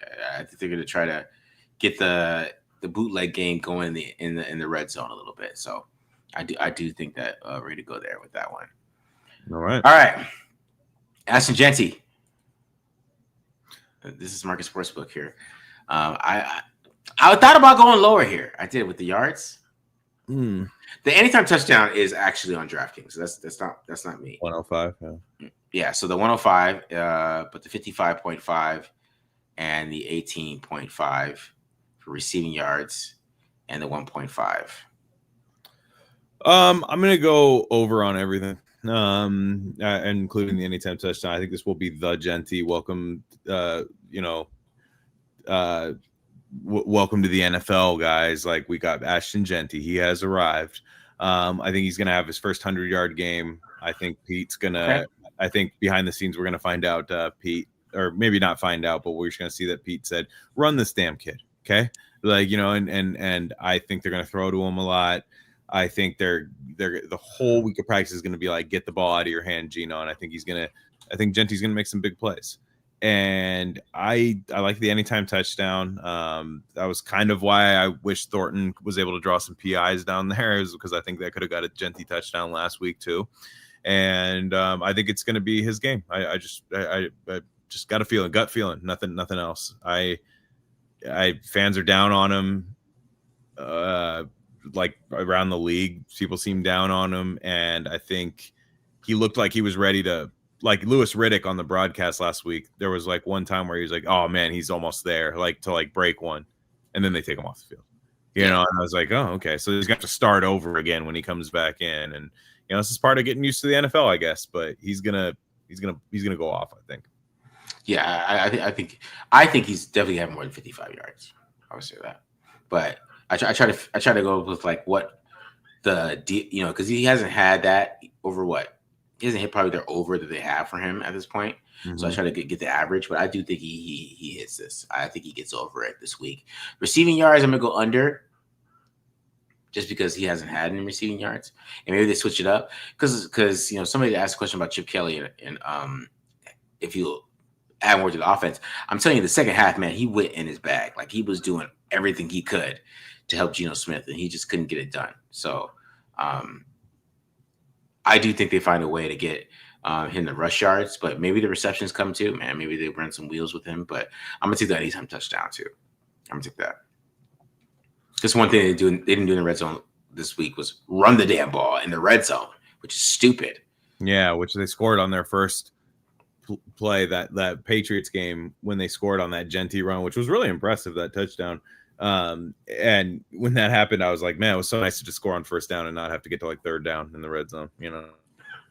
Yeah, I agree with that. All right, so next one, Brock Bowers. Now, he is injured, so I went a little lower here. Yeah. Like I said, the anytime touchdown is from DraftKings, but 5.5, 50.5 here. Yeah, I'm gonna. I think he's injured. I think he's gonna have a little bit more of a quiet week this week. I'm gonna go under. I think he gets like 4 catches. I will say over on receiving yards. I think he's gonna have like one really big catch of like 33 yards. So I think it'll be like 4 catches for 60 or something like that is what I would guess. I'm not gonna take the anytime touchdown right now, but yeah, I think he goes over on the yards. I think he's working through something right now. It seems like he has that like Puka Nacua injury from last year where it was like a couple games where that PCL is going to be a little sore, you know, and I think it just seems like a pain thing. I don't think he really likes wearing that like Forrest Gump ass brace that he had on. I don't think he looked very fun wearing that, but we'll see. Anytime, you know, Bowers is crazy. Like you kind of forget about him for a second, then he just goes off. So who knows? But I like the over on the yards. Yeah, I think Bowers looked slow last week. I'm not gonna lie to you guys. For sure. Yeah, he looked pretty slow. He didn't look explosive. So I think that knee is bothering him a little bit, and I think it's going to take a while for him to get healthy. To be honest, I feel like they should sit him out just because he's so important. Yeah. And you have Michael Mayer, who and Ian Thomas. I mean, do not give me Maybe that's why Ian Thomas needs to be cut. If I don't get too negative about players on here, cut him.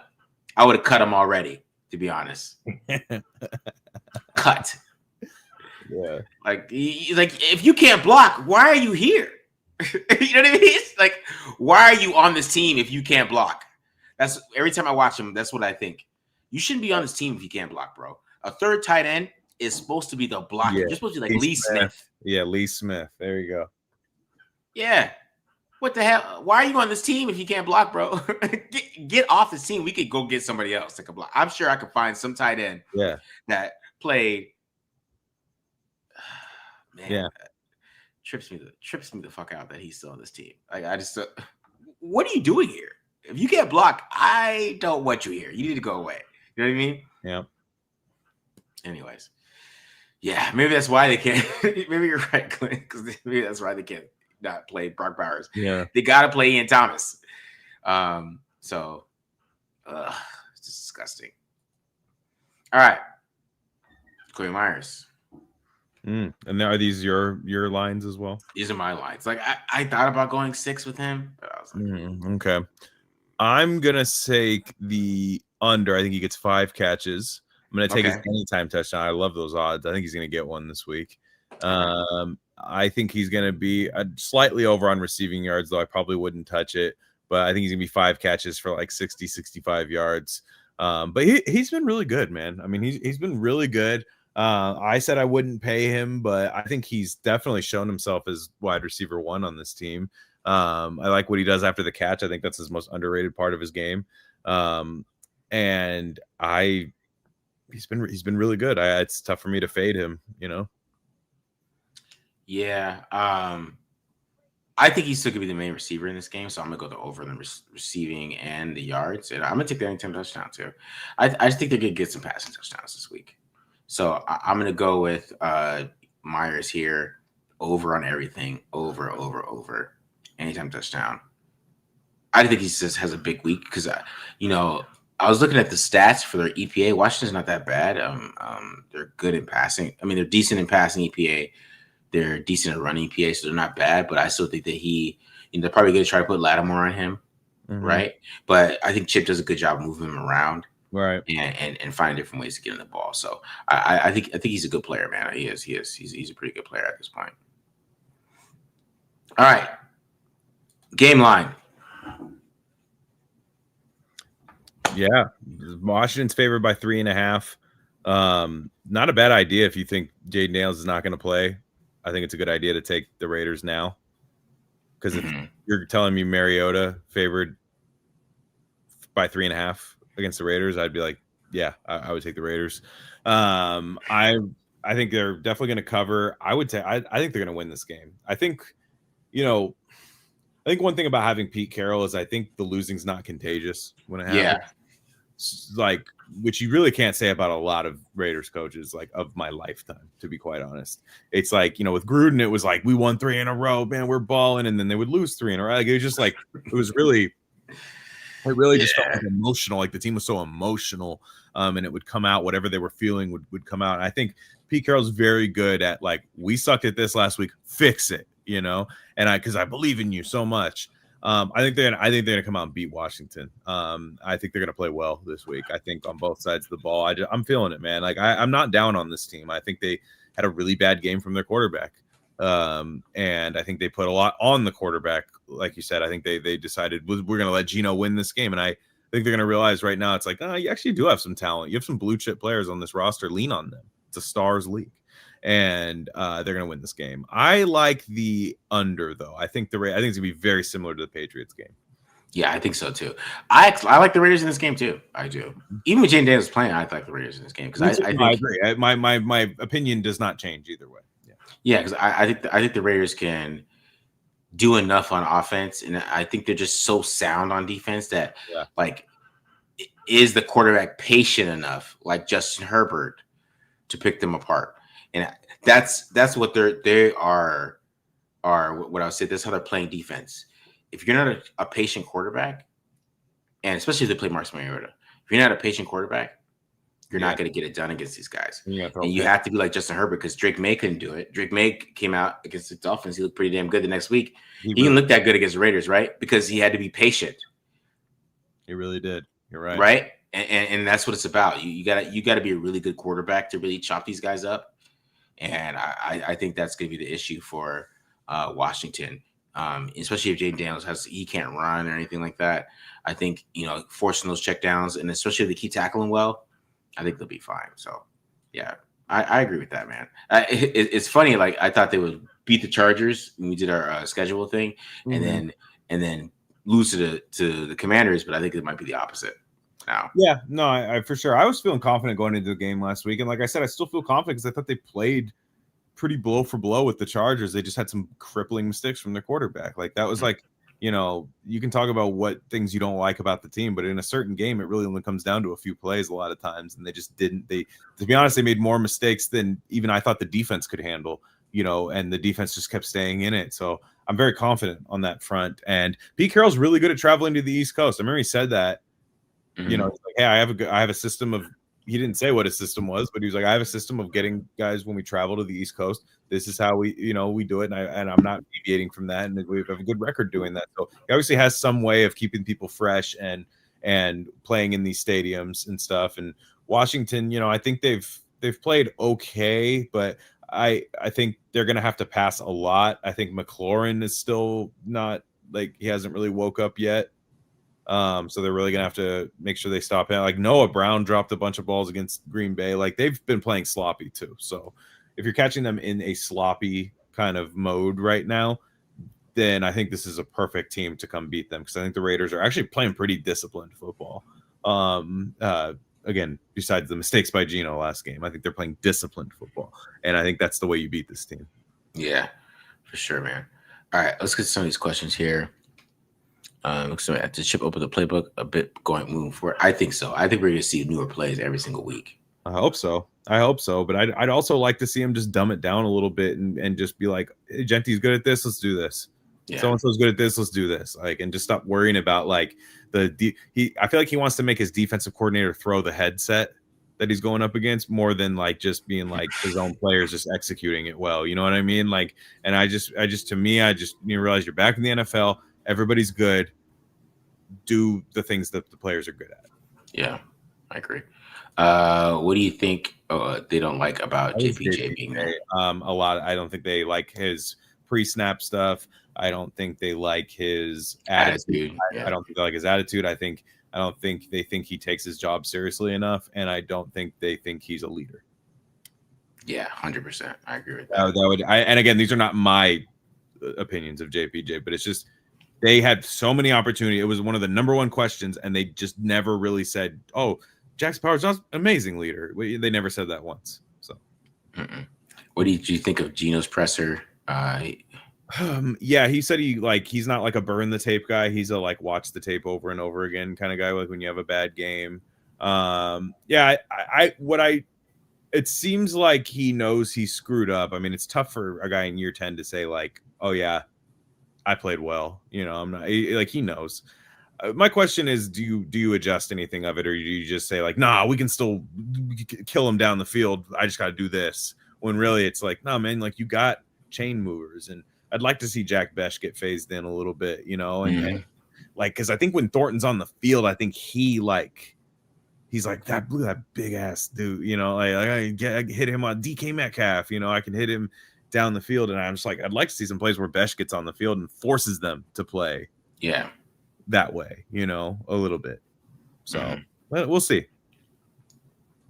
All right. Is Washington good against the run? I mean, they are. I have the EP up here. So you said they're about middle of the pack in both. Yeah, they're 14th against the run in EPA. The Raiders are number 1. Yeah, I tell you, the defense against the run is. I mean, have they played elite running backs yet? No, but they played 2 rookies and stuff. So sure, but hey, Najee Harris used to kill the Najee Harris. When the Raiders were there, he would look like freaking Bo Jackson against the Raiders. So he did. They have and their personnel. It's not like they're playing where it's like, oh, how are these guys stopping the run? It's guys that can stop the run on their defense. Yeah. And Max is the best run-stopping defensive end I think the game has ever seen. Yeah, he's awesome. Straight up at run defense, it is insane. So do we still have Runyon? I think he's on the practice squad. But I'm telling you, if Marcus was in charge, he'd be already up. Ian Thomas would be cut, and Runyon would be up. Carter, how do you feel about the number 80? It's available. Cut, bro. Like automatically. Like, what are you doing? Like, seriously, like you can't catch. You're here to block. You can't block. You're cut. Sorry. You cut a kicker if a kicker can't kick. Yeah, no, you're right. I didn't even think about that, but I'm like, yeah, it's like Office Space. So what exactly do you do? What do you? Like it's true. Yeah, man, get off my damn team if you can't block, bro. I've been trying to. Jesse asked this twice. I'm trying to figure out who the hell is Mike Hunt. Hey, Mike Hunt, fast, Marcus. Okay, all right, get it. It's like a Bart Simpson kind of like name that he called like Jesse. Most ever. Yeah, huge ass. Have you ever heard of huge ass? He asked it twice. Like I googled it. I was like, "Who's my cut? Like, is he a player?"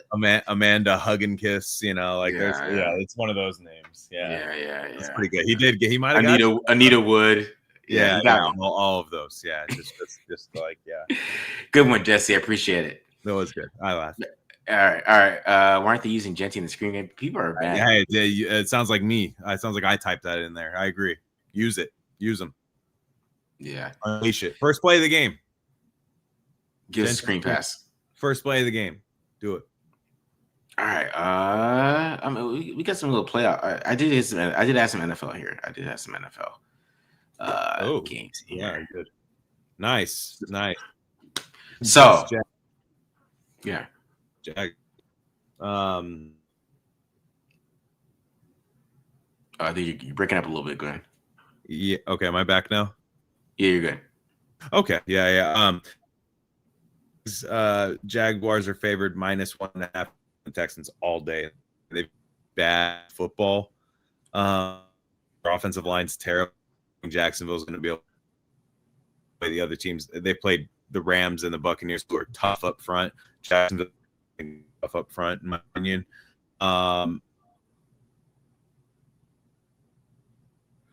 You're still breaking up a little bit, bro. We're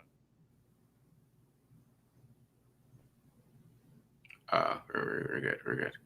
Recording. I never got one of those. Cards Niners. I'm taking the Niners -3. This is a classic Cards letdown game for them, starting 2-0. They've played two garbage teams, and they're gonna have a team that's pretty good, even with Mac Jones. Lions Ravens. I will take. I'm gonna take the Lions +4.5. I just think that's gonna be a close game, to where I would take whoever was getting 4.5 in this game. So I'm gonna take the Lions in that. They figured out some stuff last week, and the Ravens defense does not look very good, in my opinion. Rams Eagles. I'm taking the Rams +3.5. It's gonna be close. I could see the Eagles eking it out late, but I think the Rams might have the best defensive line in football. They're nasty up front. I mean, they're just like. They're good. They're a good defense. And I think the Eagles haven't really faced Dallas has a pretty good offense, but I just feel like they haven't faced a coach on offense that has the personnel like that. Andy Reid does not have the personnel to cook the Eagles last week. McVay does. So I'm gonna go with the Rams in that. Yeah. Devontae Adams is already stealing targets from Puka Nacua. He has more of a target percentage. He's already stealing them. Yeah. So, but yeah, Adams. Honestly, I'm taking the Rams over the Eagles because I think the Eagles aren't that good. I agree. Or they're not. They haven't hit their They're kind of just hung over a little bit. It seems like, but they're winning. So yeah, they're winning. They won 2 games, right? I feel like they're like one of those mirage 2-0 teams because I don't think Jalen Hurts is thrown a pass over 10 yards. No, he hasn't. So, he's going to have to this game. He's going to. Yeah. Because Young. I mean, I know Lane Johnson's awesome, and so is Jordan over there on the left side. But Jared Verse and Brian Young are going to beat them a couple times. Obi Turner up the middle. They are, and what's the other? Braden Fisk. I mean, that D line is all 25 years old and nasty. Yeah. So I think they lose that game, and I think Stafford's balling right now because he has Adams, he has Nacua. So he's balling. He just, if Nacua went down, he has Devontae Adams. So he's fine. I think they win that game. I like the Lions over the Ravens because I think the Ravens are a little overrated too. I think they're a little bit of a mirage, a little bit there. I think Lamar Jackson's playing out of his. He's just balling. But I think the Lions, they ran into the Packers with Michael Parsons the first game, and then they put 51 on the Bears, 55 or something like that. St. Brown went crazy. Jameson Williams looks good. Yeah. We're learning that the Packers are awesome more and more as the season goes along. The 49ers versus Cardinals. I'm taking the Cardinals. In this one. Just because I think the Cardinals are really good on defense at this point right now. And they're really well coached. Kyler Murray is, of course, Kyler Murray. He threw the worst pick I've ever seen last week. He does it. He is just Kyler Murray. That one you talking about where his arm got hit because he was trying to do too much out of the gosh, I wanted to. And Marvin Harrison sucks too. I'm sorry. I'm almost on Marvin Harrison bust watch. Stay away from Big Ten wide receivers and Big Ten corners. He's a lesson. Yeah. Oh my goodness. They're slow, man. Yeah, well, I think actually it's funny is Arizona on defense. I think does some nice things on defense. Like they're another team that plays better than their personnel. Like, but Gannon kind of cooks on defense. It's just like, man, I think the Niners under Saleh, that defense is back, man. I mean, I know it's true. The Saints are going to be the Niners gave up some points to the Saints last week, but the Saints kind of hang around. Kellen Moore's got them playing hard. I think the Cardinals. This is a classic Cardinal start 2-0 and then lay an egg when everyone bets on them. Yeah, they get their fans excited and they just go get their ass kicked on the road. And all the Niner fans in Arizona, a bunch of Niner fans live in Arizona, so they're gonna. I know this game's at Levi's, but they're gonna be like hearing it all week. Cards fans, we're 2-0, we're 2-0. Yeah, no. Yeah, I agree. And I'm gonna take the Texans over the Jags just because I think the Jags are falling apart already because that clip with Liam Cohen, bro, yelling at Trevor Lawrence. Hit him in the chest like he's a dad. Like, bro, are you his dad? That's funny. I know. No, I don't think they're going to be able to block that Texans D line. I don't. I think Cohen. I actually like Liam Cohen. I like him the way he uses the running backs and stuff. Yeah. I think that's like their only chance. Like that Bashal Tootin and ETN. Like that's their only way of scoring points in this game. And Stroud's O line is bad, and also Stroud. Man, he's one or two throws a game where you're like, man, what are you doing? Yeah. Like that screen where he threw it right at the linebacker. I was like, man, what are you like? You cannot do that. So like I think just the fact that they're dogs against a team that they're better, and the Texans are 0-2, they're going to be desperate. They're going to be desperate in this game. So that's a easy bet in my opinion. All right, let's get some college football here. College football. So these are the best games I can find this week. There's really not that great of games. These are pretty good games, though. Michigan versus Nebraska. I'm actually watching this. I'm doing a little draft show tomorrow. So I'm watching the prospects for them. So definitely want some of these defensive tackles for Michigan that I'm watching. And also I want to say Mateer is ridiculous. So you're right. I told you it's QB1. QB1. There was some ridiculous throws. That play. Nasty. I was like, I know he's not that big. I was like, Marcus is hating because he's big, but I'm like, that arm is stupid. Yeah. I bet on him last year to hit an over with when they were playing Genty, and I was like, I don't really know what Wazoo has on offense. And I was like, yeah, dang. I was like, this dude's arm is nasty. No, I'm telling you. Let me run through these real fast. Michigan, I'm taking Michigan. Michigan, it's one of those teams. Anytime Michigan's coming off a loss, and I knew it was going to happen at Oklahoma. I was like, Bryce Underwood going to Norman, Oklahoma against what I think is a pretty good defense there. That wasn't going to be easy. I think Michigan goes and handles business at Nebraska, though. I think they do. I don't know what time that game is. It feels like it's going to be at 9 a.m. Like I don't know what time it is, but whatever. It's either way. I think they're gonna get it done over there. I'll take them for sure, and I'll take the under in that game. I think Michigan wins like 20-7. Ugly kind of game. Yeah, the defense is really good. Michigan, it's tough to score on them, and I don't think Nebraska's got the horses to do it. Illinois versus Indiana. This is interesting because Fernando Mendoza is Mike Renner's QB1. Like a lot of people really like him. I do too. I like Fernando Mendoza a lot. I think he's got a really good arm. Make that stuff. This Illinois defense is good, man. I kind of like Illinois getting 6.5 on the road. They're physical. They stay in games a lot. They cover well, I think. And I like the over in that game. I think Illinois is very, very underrated. I mean, I say underrated. They're still a top 15 team, but they're good. I don't think people understand that Illinois is good yet. And I think Indiana, they look, Kirk Cignetti has a good quarterback and they're going to score points, but Illinois is going to hang with them tough. And I like the over. ASU versus Baylor, dude, over 60.5 looks really, really good. I think they're going to shoot out, but I like Dave Aranda in this game. I like Dave Aranda's Baylor Bears. I think they're a pretty good team. They battle. Their quarterback's pretty damn good. Yeah, I was like, it's not just that, and it's not that Art Briles nonsense either. Like where you know that you might he was battling really hard. I'll take the Bears. I'll take the Bears. I think ASU's having like my Notre Dame. They just don't look good this year. Their defense isn't playing that well. Levitt is exactly what you said he was. I was watching that. If it's not there right away and he can't run, then yeah, it's bad. I'll take the Bears in that one. Auburn versus Oklahoma. I'm very bullish on Oklahoma this year. This is an SEC game. I'm still not used to that, but I will take Oklahoma. Anytime Oklahoma's playing at home, I don't think I'm gonna pick against them. To be yeah. I agree with you. I'm gonna take Michigan in this one. I think Michigan is gonna take that one. I'm gonna take Illinois too. I'm gonna take the Illinois money line. I know when I'm betting this game on Saturday, I'm taking that money line because I think Illinois double your money. Indiana hasn't played nobody. And if they beat Illinois, then I'll be like, okay. But who did they play? Like Indiana State? Is that Larry Bird's team? Like, why are you playing Larry Bird's school for football? Yeah. Like, why are you doing that? Auburn versus Oklahoma. I'm gonna take Oklahoma because I think Oklahoma is gonna be like in the playoffs. They're good. They're good. They're gonna beat the hell out of Texas and Arch Manning too. I'm telling you that much. They're gonna be a damn good fucking team. But with the ASU Baylor, man, I'm gonna take ASU. Pick your guys, man. Pick your guys. I'm gonna take ASU here just because I think I think the only reason they lost is because Dillingham was a pussy against Mississippi State and he kicked that field goal instead of going for it. Mm-hmm. And I think he's gonna learn from that. I still think they're a well-coached team. They're still tough.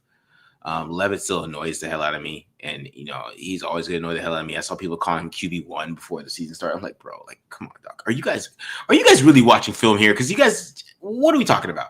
But yeah, I think ASU is just well coached. So is Baylor, but maybe be a little homer here. I'm gonna take the under with ASU. I think ASU is gonna keep this a little. I don't think it's gonna get the 30s and things like that. That would be my only difference here, but yeah. All right, guys. So we got no more questions here. People just, we're good. We've been pretty interactive here this week for a Thursday. I know this is not normal. Yeah. We're probably gonna do this a little bit more until yeah. Just probably the next week or so. Yeah, just the weekends. Got a lot going on right now on the weekends. So yeah. I'm not even going to be able to watch the Raider game this weekend. That's how much busy I am this weekend. So I'm hoping to look at my phone that's just like, oh, we're whooping Marcus Mariota or Jaden Daniels' ass. That's what I'm hoping for. Yeah. All right, guys. So we're out of here. Hope you guys enjoy this. Go ahead, check out the film review that we did as well. I'm gonna be doing Ashton Genty here, all his carries from last week. I'm gonna be doing that for members, and then get a defense up. We're gonna get that all up before Sunday. Then we're getting a preview up before Sunday too. So we're gonna get you guys all revved up and get ready for this game. And hit the subscribe button. Subscribe. Also, don't forget to get you a Bo Jackson shirt.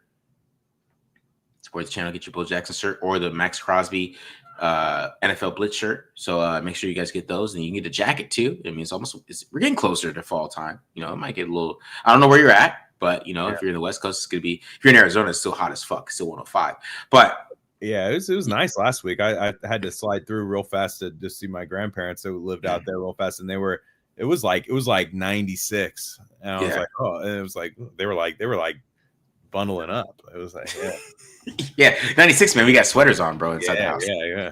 Don't go out too early. It's nippy. All right, guys. We're out of here. Hope you guys enjoyed this. Peace.